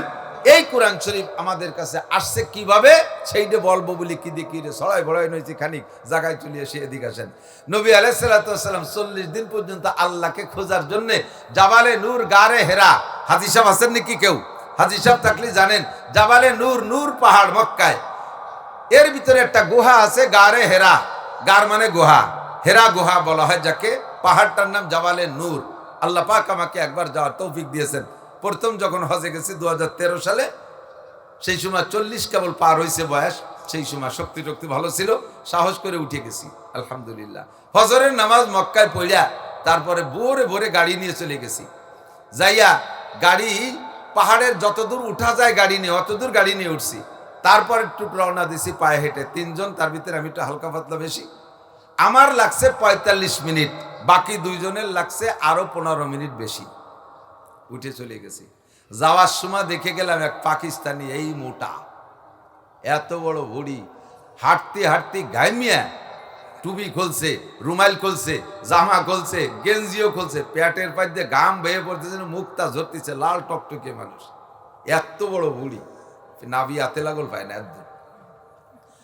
আমি আগে আগে যাইয়া ভিতরে ঢুইকা আলহামদুলিল্লাহ 2 রাকাত ইশরাকের নামাজ পড়ছি। আমি যে এই দেখি ও জায়গা 3টে মেয়ে বসা। আমি যার সাথে সাথে মেয়ে 3টে বেরোয় গেল। আমি সুযোগ পেয়ে একা একা মাশাআল্লাহ নামাজ করার পরে বসার পরে আমার মনে হচ্ছে, গারে হেরায় ঢোকার পরে আমার মনে হচ্ছিল যে এই জায়গায় বসে নবী আলাইহিস সালাতু ওয়াস সালাম জিবরাইলের সাথে সাক্ষাৎ পেয়েছিলেন। আমার মনে হয় আমার সাথেও জিবরাইল দেখা করতে আসবে। প্রত্যেকটা মানুষ যারা ওখানে ঢুকছে আমি শুনে দেখছি, সকলের ভিতরে এমন একটা হালাত আসে, ও জায়গায় ঢুকলে আর বসলে মনে হয় যেন আমার সাথে মনে হয় জিবরাইল দেখা করবে। আল্লাহ যেন আপনাদের সবাইকে যা তৌফিক দান করে। যাবেন নিয়ত আছে ইনশাআল্লাহ, নাকি কক্সবাজার কুয়াকাটা যাবেন? একটু ভয়সাগুসা নদী যাওয়ার জন্য। আর সময় থাকতে যাবেন। 70-80 বছর বয়সে গেলে একেবারে উপর দিক চাইয়ে সময় মতো আসতে পারলাম না, উঠতে পারলাম না, হাই সাইডে নিচে একটা পেশাব কাটা আছে, হইতে পেশাব টেশাব করে দিলে এটা লাগবে। বয়স থাকতে যাইয়েন। বাঙালি হাজি রাজা একেবারে আগের কুরবানির গরুর মতো হলি। মুরব্বীকে মনে আছে নাকি? আগে কুরবানির গরু, কুরবানি দিতে কিরম গরু একেবারে আথাল করে, যেটা আলে নাঙ্গলে সব কিছুতে বাদ পড়ে গেছে, দাও ওইটারে জবই দাও। গোস্ত যা একটু হতো 3-4 দিন সেদ্ধ হতে হতে, এরপরে গোস্ত খাতি গেলি দাঁত নড়িয়ে যেত। এইরকম বাকড়াই মাল আগে কুরবানিতে। ইদানিং তো আইডিয়ার পাল্লা চলতেছে মাশাআল্লাহ। তো ইদানিং হজেও আইডিয়ার পাল্লা চলতেছে, যুবক যুবতীরা খুব যাচ্ছে আলহামদুলিল্লাহ। আমার 4 ছেলেরা হেফজ শেষ করার পরে উমরা করাই নিয়েছি, ওরা গেছে ওই জায়গা উঠছে আলহামদুলিল্লাহ। তো যাইয়া আমি ঢুকার সময় একটা জায়গা আছে একটুক সিপা, ওই গুহার ভিতরে ঢুকার আগে একটুক। আমি তো পাতলা মানুষ, আমি ভিতরে ঢুকতে যাইয়া আমার পিঠ পেট 2 দিক দিয়ে চেপে গেছে। তোর মধ্যে ঢুকে জাতা কলের মতো পরাণ কাঁপতেছে। আল্লাহ, বাংলাদেশে তো আকাম কুকাম আরো কম করি নেই। এই জাতা কলের মধ্যে নিজে ঢুকাই দিলাম। যদি আল্লাহ কয় আজকে হাতে পাইছি এক্সারসাইজে ছেড়ে দিই, ঠাসা দিলি আমি শেষ। পরে আবার সাহস করলাম যে না আমি তো অবশ্যই গুনাহগার, এরকম আমার মতো আমার চেয়ে বড় গুনাহগার না ধরি, আমার মতো বা আরো ছোট বড় গুনাহগার এই জায়গাতে বহু যাতায়াত করছে, একজনও তো আজকে নাই, থাকলে তো দুই একটা দেখতাম। কাজে আশা করি আমি আটকাবে না আল্লাহ। আর জায়গাটা তো বড় বরকতি জায়গা, অবশ্যই আটকাবে না। আমি ঢুকে যে নামাজ কালাম পড়ে বেরোয় আইছি, এর মধ্যে যে সেই পাকিস্তানি সেই বুড়ি এলাটা উঠছে। আমি বললাম ভাই আপকা ইরাদা ক্যা হ্যায়, কি নিয়ত করে আইছেন? মাই গারে হেরা কে আন্দর যাও, আমি গারে হেরায় যাবো। আপको জানা নেই, আমি না যাওয়ার দরকার নেই। কিউ না যে মুঝে তজরবা है कि आपको मुमकिन नहीं जाना, আমি পরীক্ষা করে আসছি, তুমি যাইতেই পারবা না। अगर जाना ही है तो पेट यहाँ रख दो, फिर आप जाओ। যদি জাতি আমি কইলাম যে পেটটা হেনে তুই খালি তুমি যাও। ও আইছে দিছে বাঙালি বলে, হ্যাঁ বাঙালি বহুত মজাক উড়ানে वाला है। তো এরবারে কয় ভাই মাই কোশিশ করো, দেখি চেষ্টা করে দেখি। আল্লাহর এমন কুদরত, মানে আমি তার এক রানের সমানো না মোটা, এরপরে তার বুড়ি তোর লই। আমি কায়তই ওই জায়গাটা এরকম বেকা কুড়া, আমি কায়তই তাকাই রেখেছি, দেখি ও কি রে, আল্লাহু আকবার। ও সেই পেট পট নিয়ে ঢুইয়েই গেল, ঠেলতি ঠেলতি ঠাসতি ঠাসতি কাইত কুচ করি। আমি বসে রয়েছে আসুক দিয়ে শুনবো। দেখলাম যে আমারও যতটুক কষ্ট হয়েছে ওরও ততটুক হয়েছে, এসে বেশি হয়নি। জায়গাটা বড় বরকতি জায়গা, আল্লাহ যেন সবাই যার তৌফিক দেয়। নবী আলাইহিস সালাম 40 দিন ওখানে বসে আল্লাহকে খোঁজার জন্য অপেক্ষা করতেছে। লাইলাতুল কদর সামনে আসন্ন, রমজান মাসের 21, 23, 25 বা 27 বা 29, যে কোনো বেজোড় রাত, অন্ধকার রাত্রে আচানক এক লোক সামনে আইসে বলতেছে চেনে না হুজুর, তাকে কোনোদিন দেখেই নেই। ভালো এক বডি, অন্ধকার। এখন নিচে যে শহরে গেছে, আজিজিয়া শহরের নাম, সে সময় নিচে কোনো ঘর বাড়ি ছিল না, শুধু ওই নির্জন ওই পাহাড়, মক্কা থেকে 3 কিলোমিটার দূরে পাহাড়ি জায়গা, পাহাড়ের চূড়ায় উঁচু পাহাড়, অন্ধকার রাত, ভয়ের বিষয়। এর ভিতরে ভয় একটা সামনে চলে আসছে, যে কোনো মানুষ আতঙ্কিত হবেই হবে। আইসে পরিচয় দেয় না, আনা জিব্রাইল, জি তুমি আল্লাহ, আমি আল্লাহর পক্ষ থেকে জিব্রাইল আসছি, কোনো লা তাখাফ ওয়ালা তাহজান, ভয় টেনশন করেন না, এর কোনো কথা না বলি সামনে আইছে বলে ইয়া মুহাম্মদ ইকরা, মুহাম্মদ পড়েন। হুজুর কয় মা নবী কারি, আমি পড়া জানি না। সুম্মা কালা ইকরা, আবার বলেন পড়েন। মা নবী কারি, পড়তে পারি না। অবশ্যই গোলামা ইকরামের কাছ থেকে বয়ান শুনেছেন। 3 বার বলার পরে হুজুর যখন বললেন পড়তে পারি না, ফাকাত্তা জিব্রাইল মুহাম্মাদাম মা সাদরিহি, জিব্রাইল এবার হুজুরকে দইরা বুকের সাথে একটা চাপা দিয়ে ছেড়ে দিয়েছে। চাপটা দিয়েছে এতটুক জোরে, হুজুর বলেন আমার মনে হচ্ছিল যেন আমার পাজরের হাড্ডি ভেঙে একটার মধ্যে একটা ঢুকে যাবে। আবার মরেও যাবেন না, সহনীয় পর্যায়ে আল্লাহ যতটুক শিখাই দিয়েছে ততটুক মেজারমেন্ট মাপ ঠিক করে চাপ দিয়ে ছেড়ে দেওয়ার পরে ভাই ইকরা পড়েন। এবার হুজুর পড়া শুরু করে দিলেন। ইকরা বিসমি রাব্বিকাল্লাযী খালাক, খালাকাল ইনসানা মিন আলাক, ইকরা ওয়া রাব্বুকাল আকরাম আল্লাযী আল্লামা বিল কলাম, আল্লামাল ইনসানা মা লাম ইয়ালাম। একটু জোরে বলি সুবহানাল্লাহ। 5টা আয়াত হুজুর মুখ দিয়ে টপ টপ করে পড়ে দিলেন। এই 5টা তখন কিন্তু জিব্রাইল আর শিখাই দেয় নাই, জিব্রাইল শুধু বলছে ইকরা, আর হুজুর পড়া শুরু করলেন। তাহলে কার থেকে কি শিখলেন? এই জিব্রাইল তো শুধু পড়তে অর্ডার করছেন, এই 5টা আয়াত হুজুর কোথায় পাইলেন? জিব্রাইলের সিনার মধ্যে 30 পারা কোরআন শরীফ আল্লাহ ঢুকিয়ে দিয়েছিলেন। যখন নবী পাকের বুকের সাথে বুক মিলাইয়া চাপ দিছে, জিব্রাইলের সিনার থেকে মুহাম্মদুর রাসূলুল্লাহর সিনার মধ্যে 30 পারা কোরআন শরীফ ওই রাতে সম্পূর্ণ ঢুইকা গেছে। 5টা আয়াত পড়ার পরে ব্রেক করা দিয়েছে, তাই থেমে গেছে, বাকি 30 পারাই ঢুকে গেছে। এই কথায় যারা বিশ্বাসী না, নাস্তিক যারা, জিব্রাইলের ওহীতে যারা বিশ্বাসী না, তারা আমাদের এই বক্তব্য শুনে হাসবে আর ব্যঙ্গ করবে আর ঠাট্টা করবে, আমাদের উপরে প্রশ্ন ছুড়ে দেবে এটা কি করে সম্ভব? একটা ছেলেকে 10 বছর ক্লাস 1 থেকে 10 পর্যন্ত পড়াই, 3-4টে টিউশনি মাস্টার রেখে পড়াই, ছোট্ট থেকে ছোট্ট একটা বই এত পরিশ্রম করে পড়ে তাই A to Z মুখস্থ করতে পারে না। আর বুকের সাথে বুক মিশে চাপ দিলি 30 পারা কোরআন শরীফ ঢুকে যায়। এই ফাও কথা পাও কোন জায়গা? কয় ফাও কথা পাও কোন জায়গা? এবার তাদের বলি ফাও কথা তোমরা যে জায়গা পাও আমরাও সেই জায়গা পাই, তোমরা যে জায়গা পাও আমরাও সেই জায়গা পাই। এই মোবাইলটার ভিতরে 32 জিবির একটা মেমোরি আছে, এই মেমোরিটার বয়স 5 বছর। আমি এর মধ্যে অনেক কিরাত, গজল, ওয়াজ, নসিহত অনেক কিছু লোড দিছি। আজকে নতুন একটা মোবাইল কিনে নিয়ে আসলাম, ওর মধ্যে 32 জিবি একটা মেমোরি আছে, এইটা লোড আছে 32 জিবি ভরপুর ভরা আছে, আর এই মেমোরিটা সম্পূর্ণ খালি। এবার এই মেমোরিতে যে 32 জিবিটা যেটা লোড আছে, এইটার মধ্যে যা আছে ওই নতুনটার মধ্যে নেওয়া যায়? কতক্ষণ যায়? নিতে কয় বছর লাগবে? এটা তো ভরছি 5 বছর ধরিয়া, ওটার মধ্যে ঢুকতে তো আর 5 বছর লাগবে। কথা কয় না? কতক্ষণ লাগবে? বেশিক্ষণ লাগবে না। এই মোবাইলের ব্লুটুথ ওইটার সাথে ব্লুটুথ কানেকশন দিয়া দুইটা মোবাইল বুকের সাথে বুক মিশে এক বালি সিসিট করে টুকাট করে শোয়াই তুলে কিছুক্ষণ এক জায়গা বুকের সাথে বুক মিশে রাখলে এর বুকে যা আছে সব ওর বুকের মধ্যে যায় কি যায় না? মোবাইল একটা জড় পদার্থ, নিজস্ব কোনো ক্ষমতা নাই, কোনো ক্যাপাসিটি নাই, একটা মুর্দা মানুষের আবিষ্কার। আল্লাহ পাক বলেন, হে বিজ্ঞানী অজ্ঞানীরা, তোমাদের এতটুকু একটা মাথা, বিলের মাথার মধ্যে একটা মাথা, ওর মধ্যে পটাক্কানি গিলু, এই যে তোমরা এমন আবিষ্কার করতে পারো যে একটা মোবাইলের ভিতরে 5 বছর না 50 বছর পর্যন্ত যদি কিছু লোড দাও, এইটা আর একটা মোবাইলের ভিতরে ব্লুটুথ কানেকশন দিয়ে নিতে যদি 2-1 মিনিটের মধ্যে নেওয়া যায়, তাহলে আহকামুল হাকিমিনের কুদরত রব্বুল আলামিনের ক্ষমতা এর চাইতে 1000 কোটি গুণ বেশি। জিব্রাইলের সিনার থেকে মুহাম্মদুর রাসূলুল্লাহর সিনার ভিতরে এক সোয়া দেওয়ার সাথে সাথে ঢুকতে পারে কি পারে না? ফামা জবাবুকুম ফাহুয়া জবাবুনা, যে জব তোরা দিবি সেই জব আমরাই দেব, ওই একই জব আমাদেরও ব্লুটুথ কানেকশন হয় কি হয় না?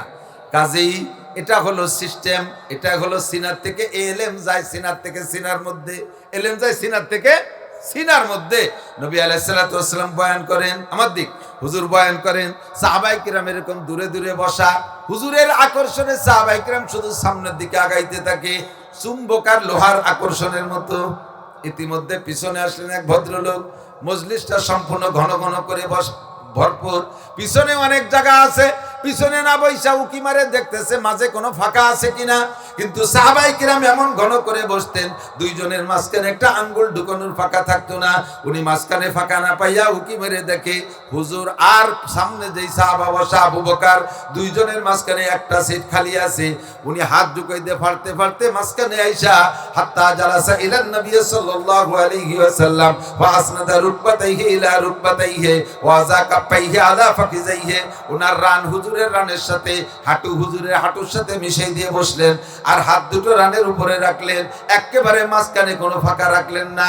বিদায় নিয়ে চলে যাওয়ার পরে এবার নবী পাক জিজ্ঞেস করলেন, আতাদরুনা মান হাযা, এ তোমরা কি জানো কোন লোকটা পিছনে আছে? পিছনে না বইসা সামনে এসে আমার মাঝখানে আমার সামনে বসলেন, তোমরা কি চেনো? সাহাবায়ে কিরামের স্বভাব ছিল জানলেও বলতেন না, বুঝলেও বলতেন না, কথাটা নবীর পর ছেড়ে দিতেন। বললেন আল্লাহু ওয়া রাসূলুহু আলামু, আল্লাহ আল্লাহর রাসূল ভালো জানে। হুজুর এবার জবাব দিলেন, ইন্নাহু জিবরিল আলাইহিস সালাতু ওয়াস সালাম, উনি হলেন জিবরাইল, আতাকুম ইউআল্লিমুকুম দীনাকুম, এসেছিলেন তোমাদের দ্বীন শিক্ষা দেওয়ার জন্য। এই মজলিসের ভিতরে জিবরাইল 4টি প্রশ্ন করেছিলেন হুজুরকে।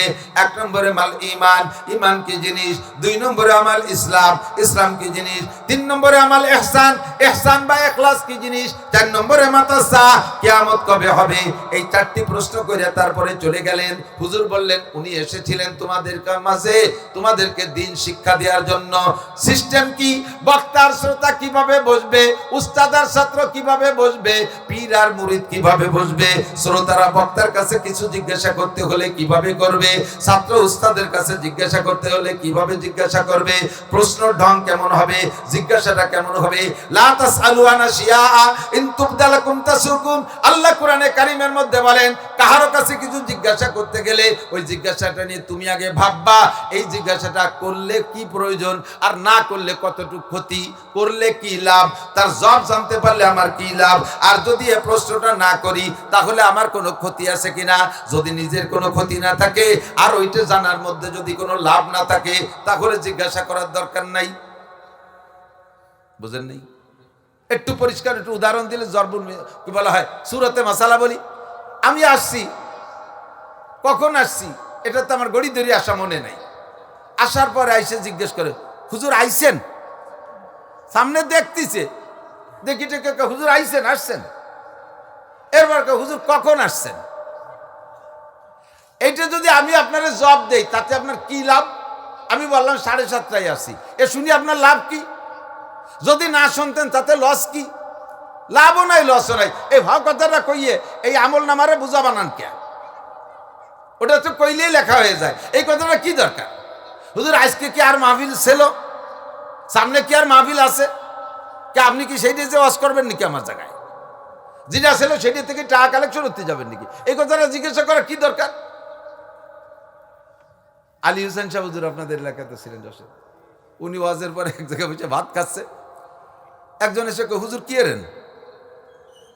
ভাত খাচ্ছে। কয়, হুজুর কি করেন? হুজুর কয়, ডুগডুগে খেলতেছি। আসানুক জবাব দিয়ে দেখতেছে ভাত খাচ্ছে। হুজুর কি করেন? হাডুডু খেলতেছি।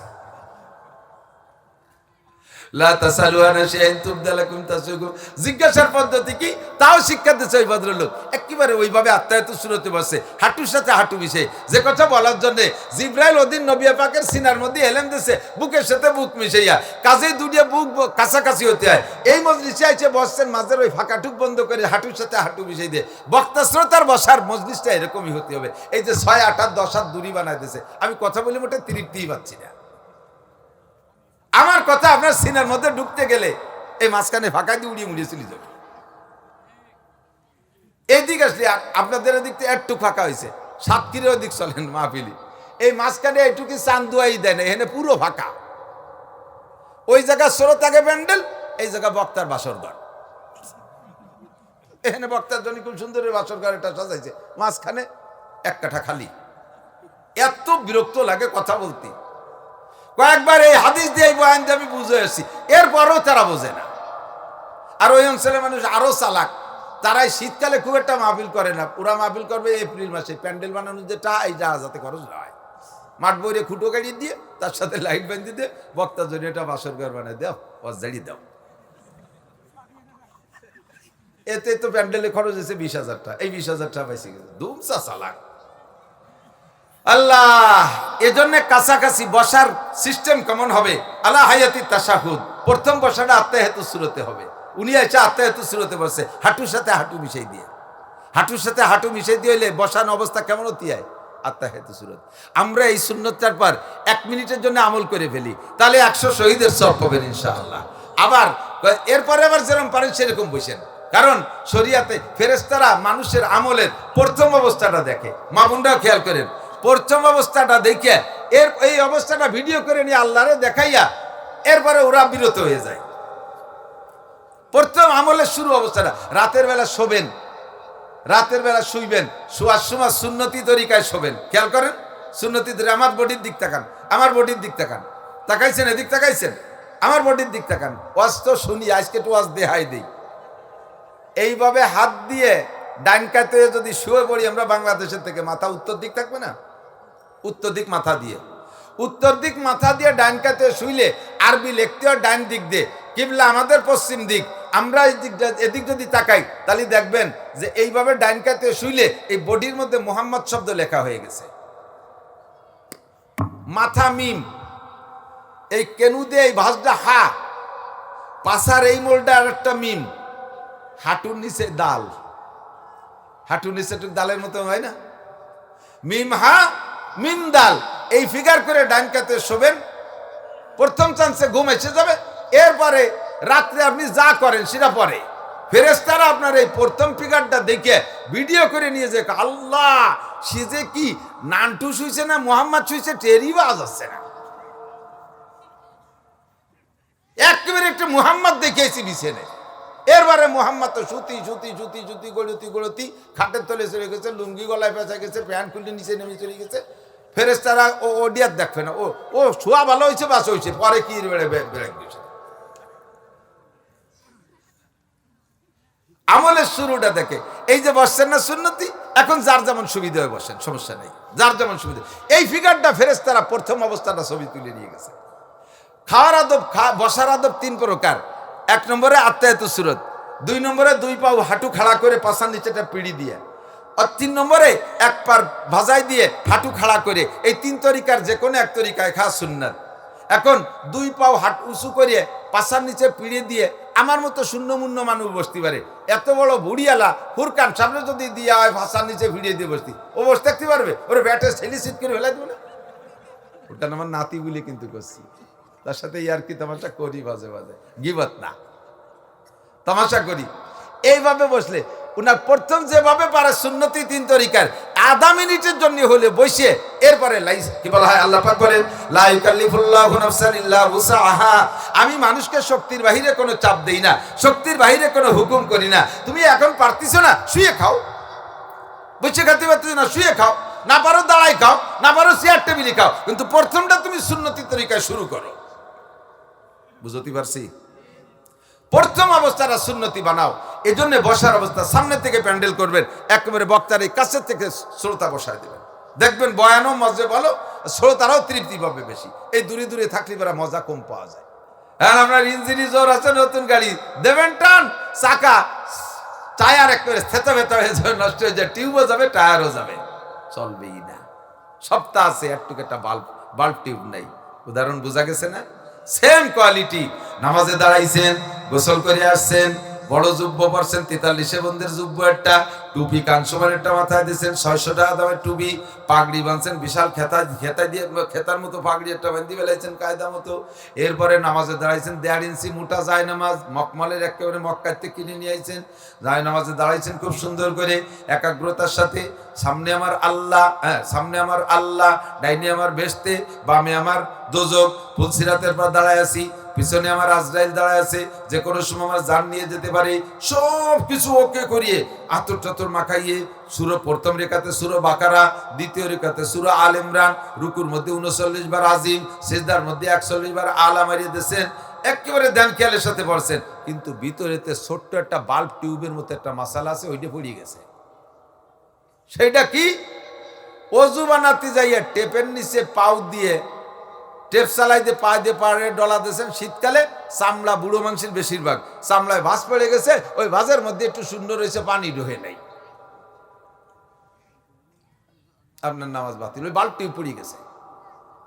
গোসল করছেন, সব জায়গা সুন্দর, ওই রকম ছোট্ট একটা জায়গা, কট্টুক জায়গা, একটা চুলরে খাড়াভাবে রাখলে, একটা চুলরে খাড়াভাবে রাখলে চুলের মুখের ভিতরে যতটুকু জায়গা খায়, গোসলের সময় হোক আর অজুর সময় হোক, যদি ফরজ গোসল হয় তাহলে শরীরের ভিতরে অট্টুক জায়গা শুকনো থাকলে, আর যদি অজু বানান তাহলে অজুর যে জায়গাগুলো ধুইতে হবে আর মুছতে হবে, এই জায়গার ভিতরে অট্টুক পরিমাণ জায়গা যদি শুকনো থাকে, তাহলে আপনি যত বড় জুব্ব পড়েন, কাবাঘরের মধ্যে যে নামাজ পড়েন, সূরা বাকারা আল ইমরান দিয়ে পড়েন, পুরো 30 পারা কোরআন শরীফে 15 2 ভাগ করে পড়েন, আর 100 বার আজিমালা পড়েন, আপনার নামাজ হবে না, ভিতরে থেকে ছোট্ট একটা বাল্ব টিউব পড়ে গেছে।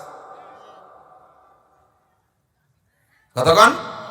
এর একটা মাসালার দাম খায়রুম মিন ইবাদাতি 60 সানা। শুধু 60 বছর নফল ইবাদত না, 60,000 বছরে যদি কেউ হায়াত পায়, 60,000 বছর নফল নামাজ ও রোজা আদায় করলে যে নাকি, তার চাইতে এই মাসালাটা শুনবেন, এই মাসালাটার দাম তার চাইতে বেশি। একটা মাসালা আমি বলিয়ে দিক তাকান, আপনারা যারা জামাতে নামাজ পড়েন পুরুষরা, আমরা জামাতে নামাজ পড়ি, ইমাম সাহেব প্রথম তাকবীর বলে আল্লাহু আকবার। আমি দেখছি বহুত মুসল্লি ইমামতি করছি বহুকাল, এরপরে জিজ্ঞাসার মাধ্যমেও জানতে পারলাম যে এই অ্যাক্সিডেন্ট মানুষে করে।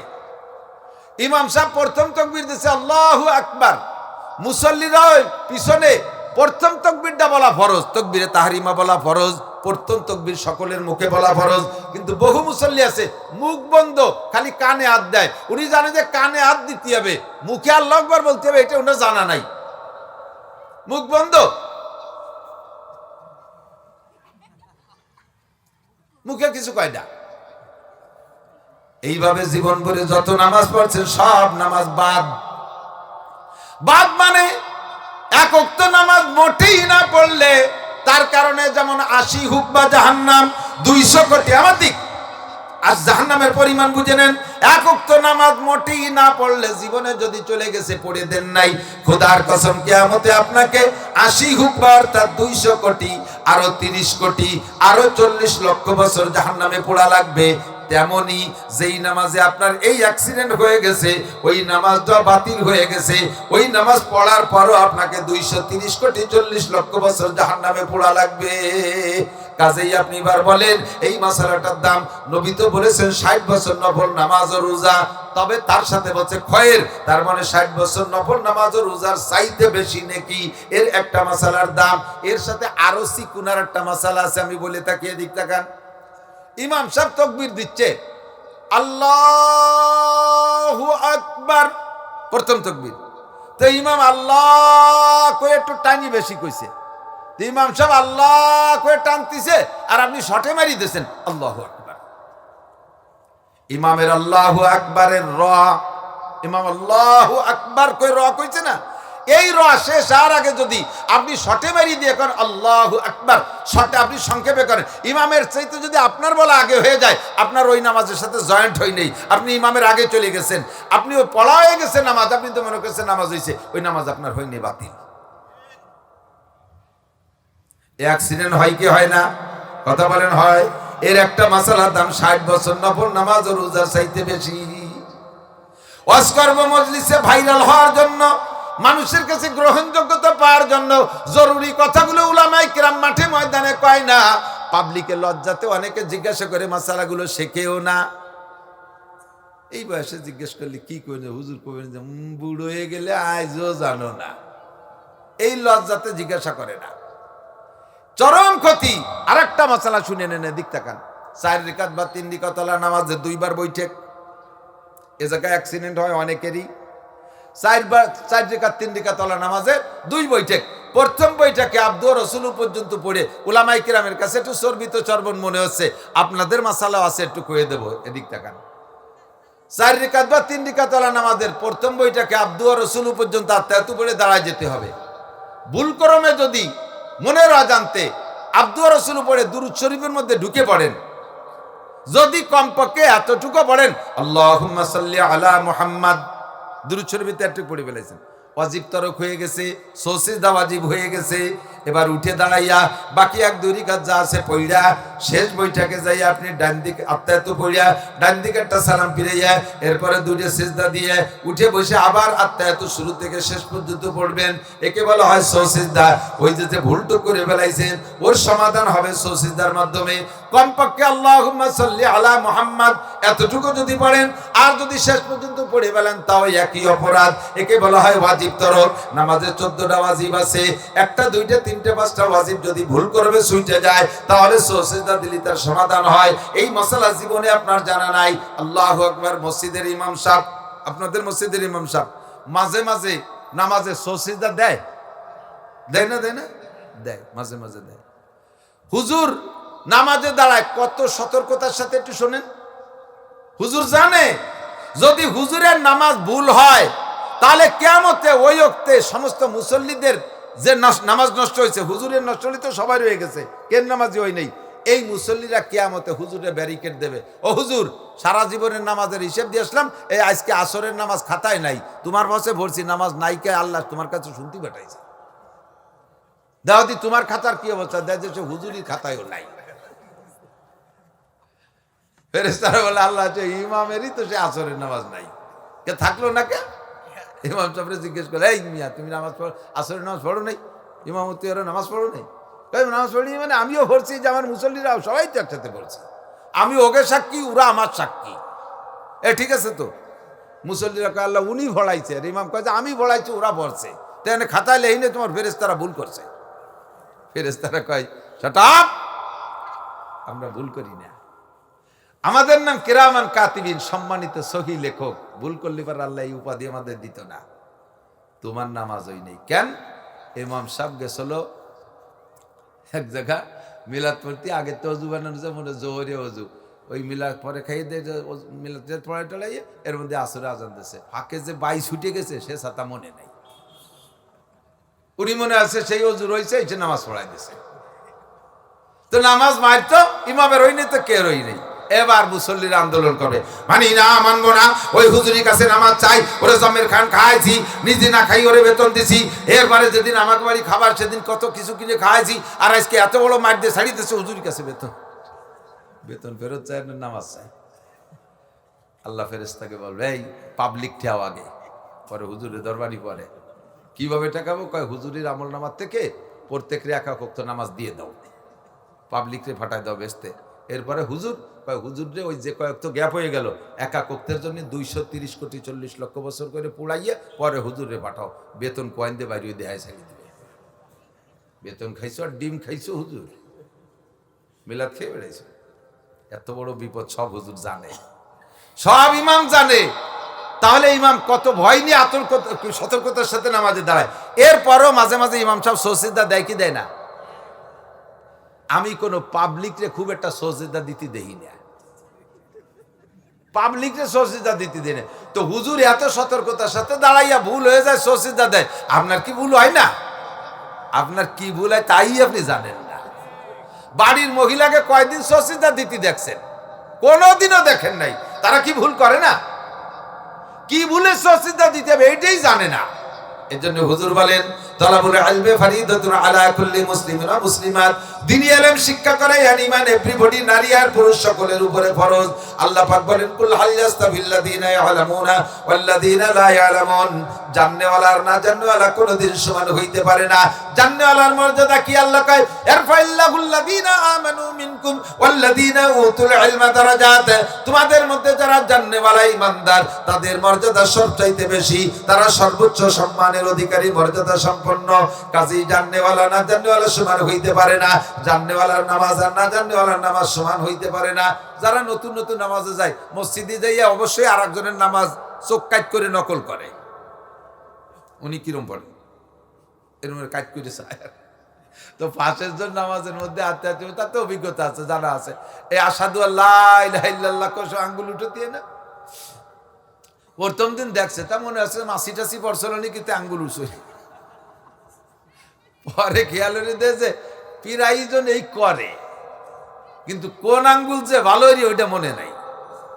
নামাজের মধ্যে বসে আঙ্গুল সব কাটে এক একবার উঠছে। আল্লাহ কয় নামাজের মধ্যে হারমোনি বাজাতিয়েছে সুরা আঙ্গুল এইটা উঠে দিয়ে হবে, কোন চুমাত্তা না জানি তুই উঠে দিয়েছিস কে? জানা দরকার আছে না নাই? আসাদু আল্লাহ আর সুবাই আঙ্গুলকে উঁচা করা মুস্তাহাব, না উঠাইলে সগীরা কবিরা কোনো গুনাহ হবে না।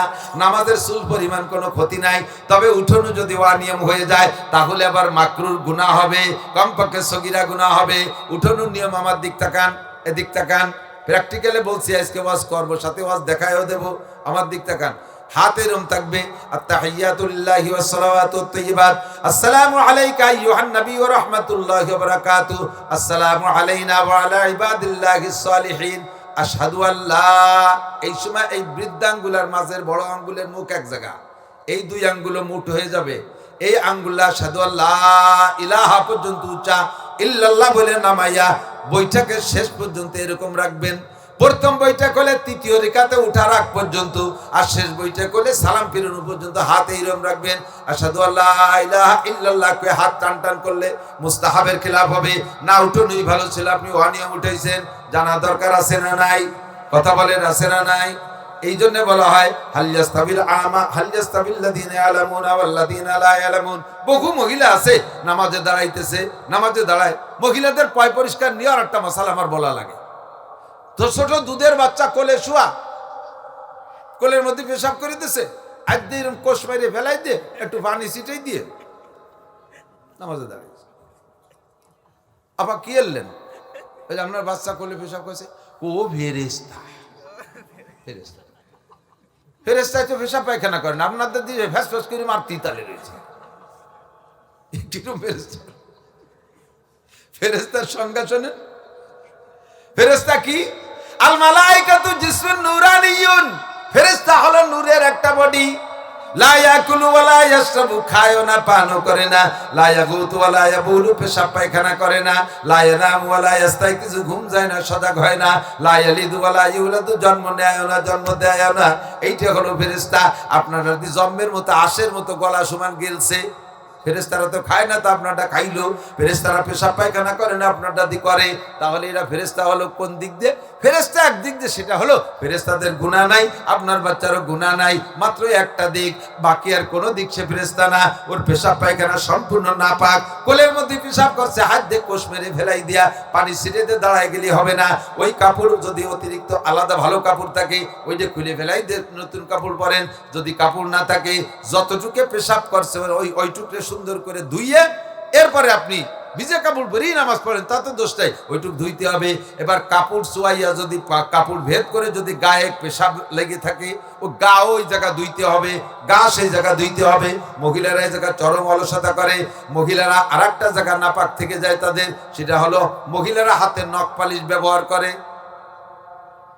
মেহেদি লাগাবেন মহিলারা হাতে ও পায়ে, চুলে মহিলারা মেহেদি লাগাবেন। নখ পালিশ প্রলেপ, নখ পালিশ প্রলেপ রঙের মতো, এর নিচে পানি যায় না। তাৎক্ষণিকভাবে অজু করতে গেলে ধোঁয়ায় উঠিও যায় না, এটা লেগেই থাকে, অনেকদিন পর্যন্ত থাকে। হাতে পায়ে নখ পালিশের একটা কণা চুলের আগাম পরিমাণ, চুল রাখলে যতটুক জায়গা দখল করে এতটুক জায়গা পরিমাণ হাতে পায়ে নখ পালিশ থাকলে ওই মহিলার অজু গোসল হয় নাই। সারা দুনিয়ার পানি মাথায় ডাললো, তার শরীর পাক হবে না, ওর সিজদা দেওয়া হারাম। সোয়াবের নিয়তে সিজদা দিলে ঈমান পর্যন্ত নষ্ট হয়ে যেতে পারে। মহিলা হাতে পায়ে মেহেদি লাগাইতে পারবে, হাতেও পারবে পায়েও পারবে। এ জায়গা আবার ফতোয়াবাজি করে, যে আল্লাহর নবী এই মেহেদি চুল দাড়িতে লাগাইছে, সেই মেহেদি পায়ে নীতি করলেন। হুজুর এটি কেমন কথা বলেন? নবী দাড়ি রাখতো, কি দাড়ি কাটিস কেন? আস্তাগফিরুল্লাহ, কি বলেন কি? যেই নবী আল্লাহ, যেই দাড়ি নবী রাখছেন, ওই দাড়ি আমার মুখে শোভা পায়? যেই দাড়ি আল্লাহর রাসূল রাখছে, ওই দাড়ি আমার মুখে শোভা পায়? বলে হ্যাঁ তা ঠিক, সে দাড়ি তোমার মুখে শোভা পায় না, তোমার মুখে দুটো জুতোর বাড়ি শোভা পায়। এর এই কোয়া লাগে কিনা কথা। নবী হাতে চুলে দাড়িতে মেহেদি লাগাইতেন। এই মেহেদি আপনারা হাতে পায়ে লাগানোর অনুমতি শরীয়তে দেশে, আপনি ফতোয়াবাজি করতে আসেন না। যদি ফতোয়াবাজি করতে আসেন তাহলে এবার ধরা খেয়ে যাবেন। নবী মাথায় তেল লাগাইতেন, দাড়িতে তেল লাগাইতেন, হুজুর চুল দাড়িতে তেল লাগাইতেন। তো মেহেদি, হুজুর চুল দাড়িতে মেহেদি লাগাইতেন, চুল দাড়িতে তেলও লাগাইতেন। তো চুল দাড়িতে মেহেদি লাগাইতেন বিদায় সেই মেহেদি পায়ে লাগাবেন না। নবী তো চুল দাড়িতে তেল মাখাইতেন, সেই তেল আপনি কদ্দুর মাখান? উঁচু ভাড়া নিচে ভাড়া সব জায়গা। সে সময় ভরান পড়ে, আল্লাহ এই তেল নবী মাথায় নিতেন, আমি কিভাবে পাছায় লাগাই, কিভাবে পায়ে তেল লাগাই, তেল পায়। কাজেই বেশি মাতুবাড়ি হতে যাবেন না। মহিলারা আটা বানায় আর রুটি বানায়, আটা সেনে না, আটা সেনতে যে নখের ভিতরে আটা ঢুইকে যায়। রুটি বানাইতে বানাইতে বানাইতে চুলার তাপে, আগুনের তাপে ওই নখের ভিতরে আটা শুকাইয়া যায়। ওই আটারে ভালো করে বের না করে অজু বানাইলে ওই শুকনো আটার নিচে অজুর পানি যায় না, নামাজ হবে না, নামাজ হবে না। এই যে দেখেন নখের মধ্যে ছোট্ট একটু আটা, এতে আপনার নামাজ নষ্ট করে ফেলাইছে। অথচ নামাজের বডি ঠিক আছে, বডি ঠিক আছে, 4 লাখ টাকা দামের গরু, সোনার লাঙ্গল সব ঠিক আছে, পিছনে ইস্তেমার খেয়ে গেছে, 50 লাখ টাকা দামের গাড়ি সব ঠিক আছে, ছোট্ট একটা পিন পড়ে গেছে, 6 লাখ টাকা দামের মোটর সাইকেল সব ঠিক আছে, শুধু বালতি পড়ে গেছে, এতে যেমন ওগুলো অচল হয়ে যায়। আপনার ওই রকম নখের মধ্যে আটা ঢুকে আছে, ওযু হয় নাই, আপনার নামাজ বাতিল। এর একটা মাসালার দাম 60 বছর নফল নামাজ ও রোজার চাইতে বেশি। কথা কোন ঠিক কি ঠিক না? আর একটা মশলা, আমাকে পান খাওয়া লাগে, কই যে আমরা যারা পাইনু আছি, পাইনু আছেন না পান খাওয়া বাড়তি, পান খাইতে যাইয়ে চুন উঠোন নখ দিয়ে, নরম চুন হলি পরে উপরে উপরে থাকে, কিন্তু শক্ত একটু টাইট চুন হলি পরে কোটোতে উঠোতে গেলি নখের মধ্যে টাইট করে ঢুকে যায়। পান পন খাইয়ে এরপরে আটটা দিয়ে অজু বানায়, ওই ফাঁকে নখের ভিতরে চুন শুকিয়ে রয়েছে, শুকনো চুনির তলে পানি যায়নি, ওই জায়গায় পানি পৌঁছানো ফরজ ছিল। এই ফরজ আপনার মায়ের গেছে, জীবন করে এইভাবে যত নামাজ পড়ছেন সেই নামাজগুলো বাতিল, ওগুলো আবার পড়তে হবে। এর একটা মাসালার দাম অনেক। আর একটা মাসালা বলি, মাঝে মাঝে যে জামাতে দেখবেন রুকুতি, ইমাম সাহেব রুকুতি আছে, পান্না জামাতে রুকুতি, আমি চোখের সামনেই দেখি, একসাথে পেছে যাই, আমিও যাই, ইমাম যে জায়গা পাইছে আমার ডাইন পাশের জন্য সে সেইভাবে পাইছে যাইয়া, পাইছি কোন হালাতে? ইমাম সাহেব, আমি রুকুতি যাচ্ছি আর ইমাম সাহেব উঠে চলে আসতেছে, আমি এই রেখাতটা পাই নাই, রুকু পাইনি, আমি রুকু পাওয়ার পরিমাণ কি? ইমাম সাহেবরে কমপক্ষে রুকুতে যাইয়া সুবহান রাব্বিল আজিম একবার পর্যন্ত পাইতে হবে। ইমামের সামি আল্লাহর সা করার আগে আপনার সুবহান রাব্বিল আজিম একবার বলে সারতে হবে, তাহলে রুকু পাইছেন, রাকাত পাইছেন। আর ইমাম উঠতেছে আর আমি আপনি যাচ্ছি, ওই রুকুটা পান নাই। সিজদায় গেলে যেতে পারেন সাথে, তবে ওই রাকাত আবার পড়া লাগবে সালাম ফিরানোর পরে। আমি তাই পড়লাম আর পাশের জন তা পড়লো না, সে আমার আরো লুকমা দেয়, হুজুর নামাজ কালাম কিছু শেহেন নাই, ইমাম সাহেব উঠতে উঠতে তো আমরা রুকুতে গেছি, আপনি শরীকাত আবার পড়লেন কে? আমি কই তুমি কি সুবহান রাব্বিল আযীম ইমাম সামি আল্লাহ কওয়া লাগে একবার বলতে পারছো? কয়জন আমি তো পরে বলি উঠছি, তো উনি একা একা বলি উঠছে। মাসালা আপনাকে জানতে হবে। রুকু পাইতে হলে এখন ইমাম সাহেবকে রুকুতি যদি পান, সুবহান রাব্বিল আযীম একবার পান, তাহলে রেকাতটা পাইলেন। আর রাকাতটা পাইলে রাকাতটার দাম হইছে কত? সালাম ফিরানোর পর ওই রাকাতটা যদি একা পড়তেন তাহলে এক রেকাতে সওয়াব পাইতেন। আর ইমাম সাহেব সালাম ফিরানোর রুকুর অবস্থায় যদি পেয়ে যান, রাকাতটা পেয়ে গেলেন, এক রেকাতের দাম 27 রাকাত। কন্যা সুবহানাল্লাহ। তাহলে আপনি রাকাতটা ধরার চেষ্টা করবেন। রুকু এখন কয় যে রুকু ধরবো কি রে, যে ইমাম সাহেব রুকুতে, আমার তো কত কাজ বাকি রয়েছে। কি কি? 1 নম্বরে ইন্নিয়ত জাতু বাকি রয়েছে, 2 নম্বরে নাওয়াইতুন বাকি রয়েছে, 3 নম্বরে সানা বাকি রয়েছে। এই এতটা ভর্তি হতে ইন্নিয়ত জাতু জেলেস ভাতারা সমাতারা হানিফা মানা মিনাল মুশরিকিন নাওয়াইতুন সাল্লাল্লাহু তাআলা সাল্লাল্লাহু রাকাতি খামসাতি সিত্তাতি সাবাতি সামাতি তিসাতি আশারাতি ইক্তাদাইতু বিযালি ইমাম মুতাজ্জিরাতুল কাওয়াতি শরীফাতি আল্লাহু আকবার। এরপরে সানা সুবহানাকা। ইমাম সাহেব কি কবে যে মিয়া আসো, আমি আসি, তুমি আস্তে আস্তে আসো। ইমাম তো 3 বার কই উঠে চলে যাবে, আপনার জন্য তো দেরি করবে না। কাজেই আপনার এই জায়গায় ইন্নিয়ত জাতুর দরকার নাই, নাওয়াইতুনেরও দরকার নাই, সানারও দরকার নাই, 2টা তাকবীর দেবেন এহতিয়াত সতর্কতার জন্য। 1 তাকবীর দিলে ভুল হওয়ার সম্ভাবনাই বেশি, অনেকের রায় তাই। 2 তাকবীর, আল্লাহু আকবার, আল্লাহু আকবার। তাড়াতাড়ি 2টা তাকবীর দিয়ে রুকুতি ধরবেন। 1 তাকবীর তাকবীরে তাহরিমা, এটা ফরজ। 2য় তাকবীর হলো রুকুত তাকবীর, ওইটা দিয়ে আপনি রুকুতি যাবেন। তাহলে আপনি রাকাতটা পেয়ে গেলেন, সুবহান রাব্বিল আযীম ধরতে পারলেন, রাকাতটা পেয়ে গেলেন। দরকার আছে না নাই মাসালাটা? মাগরিবের সময় আপনি 1 রাকাত পাইছেন, শেষ রাকাত পাইছেন মাগরিবের রাকাতে, যে ইমাম সাহেব, তাহলে 1 রাকাত পাইছেন, 2 রাকাত ছুটে গেছে। ইমাম সাহেব সালাম ফিরানোর পরে আমার সাথে একদিন পাশাপাশি 2 জন পড়তেছি নামাজ, আমি আমার কায়দা নিয়মতান্ত্রিকভাবে পড়ছি, ও লোক পড়ছে কিভাবে? ও লোক পড়ছে এক বৈঠকে, মানে প্রথম 1 রাকাত পড়ে পাইছি তো ইমাম সাহেবের সাথে, শেষ বৈঠক পাইছি। সালাম ফিরানোর পরে উনি পরপর 2 রাকাত পড়িয়ে শেষ বৈঠক করছে। কিন্তু নিয়ম হলো, যদি ইমামের পিছনে মাগরিবের 1 রাকাত পান, তাহলে আর যে 2 রাকাত আছে প্রত্যেক রাকাতে বসতে হবে, প্রত্যেক রাকাতে বসতে হবে। আমি তাই বলছি, আর উনি 2 রাকাত পড়িয়ে একবারে সালাম ফিরিয়ে দিয়ে বসে রয়েছে আমারে ধরবে বলে। আমি কিরম নামাজ পড়লেন? যেরকম আছে সেরকম কাজে মশালা জানিয়ে আমল করতে হয়। ওই কিরম জানতে হবে? আপনি ওরকম পড়লেন কে? কয় যে আমি তো এরকম পড়ছি। আমি বললাম যে কোনো কিতাবে পাইছেন? কয় যে কিতাবে পাবো কে, নিজের একটা বুঝ আছে না? কি বুঝ? কয় মাগরিবের 3 রাকাতে আল্লাহ 2 বৈঠক পাবে। যুক্তি, মাগরিবের 3 রাকাতে আল্লাহ 2 বৈঠক পাবে, তো 1 বৈঠক তো ইমাম সাহেবের সাথে দিচ্ছে, আর 2 রাকাত আছে, 2 রাকাত ভরে সেই বৈঠক দিয়ে দিলাম। মুফতি আজম, বড় মুফতি। মাসালা আপনাকে জানতে হবে। আপনি ভুলে যদি হয়ে যায়, সসিদা দিলি সারবে, বাকি আপনি এই জায়গায় ইচ্ছাকৃতভাবে করতে পারবেন না। আর একটা মাসালা, এটাও খুব ক্রিটিক্যালের দিক তাকান। ইমাম সাহেবের পিছনে 1 রাকাত বা 2 রাকাত কম পাইছেন, ইমাম সাহেব সালাম ফিরানোর পরে আপনি ওই 2 রাকাত পড়বেন না। এই সালাম কোন জায়গা থেকে কতটুক সালাম ফিরাইলে আপনি উঠবেন? অনেকে আছে ইমাম সাহেব একদিক সালাম ফিরানোর সাথে সাথে উঠে চলে যায়, না, একদিক সালাম ফিরানোর পরে উঠবেন না। ইমামের 2 দিক সালাম ফিরানো, কারণ একদিক সালাম ফিরানোর পরে হতে পারে একদিক ইমাম সাহেব ডান দিক সালাম ফিরেছে আর আপনি উঠে গেছেন, এর মধ্যে ইমাম সাহেব সসিদায় চলে গেছে। ইমাম সাহেব ডান দিক সালাম ফিরিয়ে সসিদায় যাতে না, ইমাম সাহেব ডান দিক সালাম ফিরিয়ে সসিদায় যাচ্ছে, আর আপনি মনে করছেন সালাম যখন ফিরিয়ে দিচ্ছে উঠে যাই, আপনি দাঁড়ায় গেছেন, ইমাম সাহেব সিদ্ধায় চলে গেছে, শেষে কি করবেন?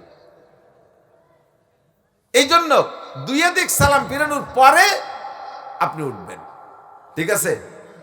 এবার এই ইমাম সাহেবরে আপনি যদি শেষ বৈঠকে যে পান, তাহলে একটু যারা 2-4 শব্দ আত্মায়াতু পড়ার পরে ইমাম সাহেব সালাম ফিরিয়ে দিয়েছে, এরকম হয় না? আপনি আত্তাহিয়াতুলিল্লাহি ওয়াসসালামাতু কইতে কইতে ইমাম সাহেব সালাম ফিরিয়ে দিয়েছে, তখন আপনি কি করবেন? আপনি এই সময় পুরো তাশাহুদ পড়ে, ইমাম সাহেব সালাম ফিরানোর উপরে পুরো তাশাহুদ পড়িয়ে তারপরে উঠবেন। আপনি তাৎক্ষণিকভাবে উঠে যাবেন না। কোন সময় প্রথম বইটাকে আপনার আত্তাহিয়াতু পুরো শেষ হয় নাই, ইমাম সাহেব উঠে গেছে, আপনি পুরো আত্তাহিয়াতু পড়ে উঠবেন।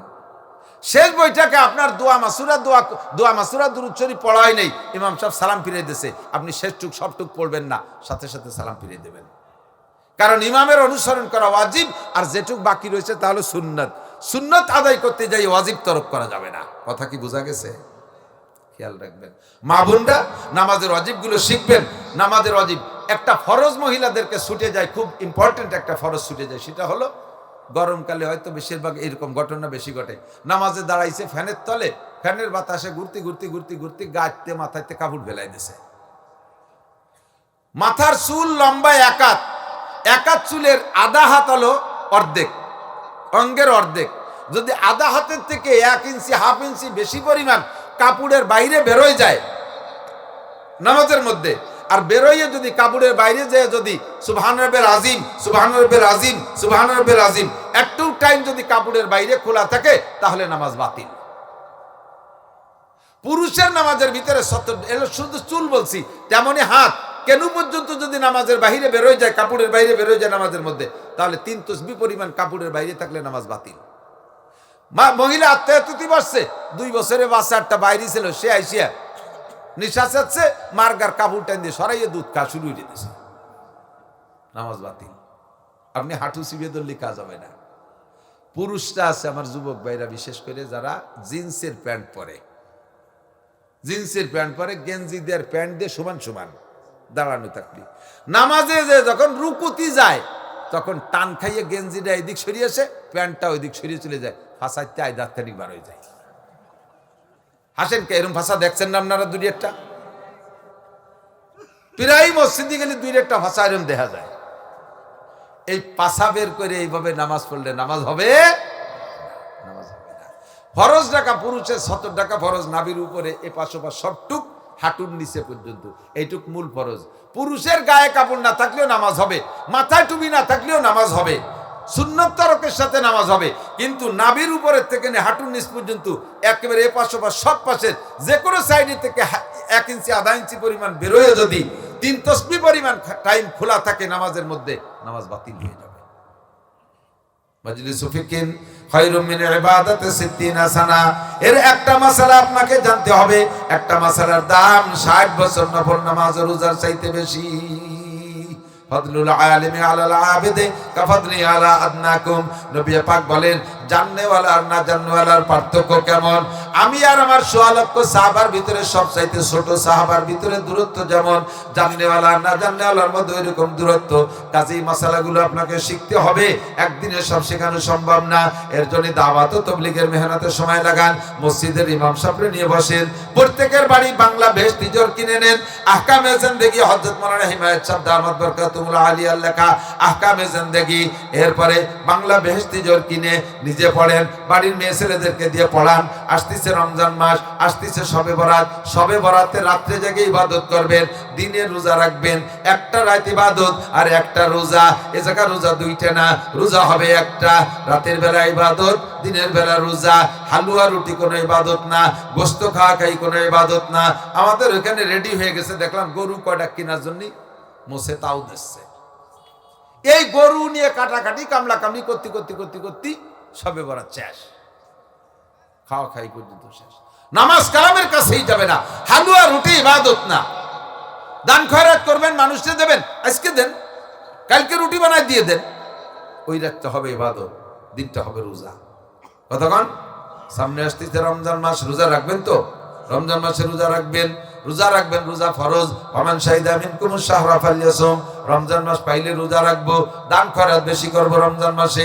আল্লাহ পাক আমাদের তৌফিক দান করেন, বলেন আমিন। মসজিদের কাজ চলতেছে, কাজের জন্য তাআওয়ানু আলাল বিররি ওয়াত তাকওয়া, একে অপরকে সাহায্য করা। আপনাদের মসজিদ কমপ্লিট হয়ে গেছে, বাস আর লাগবে না। যদিও অসম্পূর্ণ থাকে, সেদিনও একটা মাহফিল মিলেবেন, এলাকার মানুষ যাবে, অল্প অল্প করে কিছু কিছু দিতে দিতে আপনাদের ওটাও কমপ্লিট হয়ে যাবে। এই মসজিদের যে বাকি কাজটুক আছে, যে কাজের জন্য ওরা হাত দেবে, মোহাব্বতের সাথে একজন মানুষ যদি নাড়াচাড়া করেন, ওঠেন, উঠা বসা করেন, চলে যান, তাহলে বোঝা যাবে যে আপনি মসজিদের বিপক্ষের লোক। এই মসজিদের কাজের কথা শুনে বিরক্ত লাগছে, হ্যাঁ তো কোন কথা শুনছি ভালোই লাগছে, এবার কলেজে কালেকশন করবে না, তার মধ্যে আবার শুরু হয়ে দিতেছে। আমি তো কইছি একটাও কালেকশন করবো না, 1 টাকা দিতে নিষেধ করছি, বেশি বেশি টাকা দিতে নিষেধ করি। সবচাইতে বড় ভালো জায়গা, দানের জায়গা, এটা হলো আল্লাহর ঘর। কার ঘর? মসজিদ। কার ঘর? কার ঘর? আল্লাহ নবী বলেন, মান বানা মাসজিদাল লিল্লাহ বানাল্লাহু লাহু বাইতান ফিল জান্নাহ। যদি জান্নাতের ভিতরে ঘর বিশ্বাস হয়, বানাইতে চান, তাহলে মসজিদের ভিতরে আপনার তৌফিক অনুযায়ী একটা ইট কিনার টাকা দেন, আল্লাহ আপনার জান্নাতের মধ্যে উঁচু বালাখানা বানায় দেবেন, সোনার উপর ইটের বিল্ডিং দিয়ে দেবেন।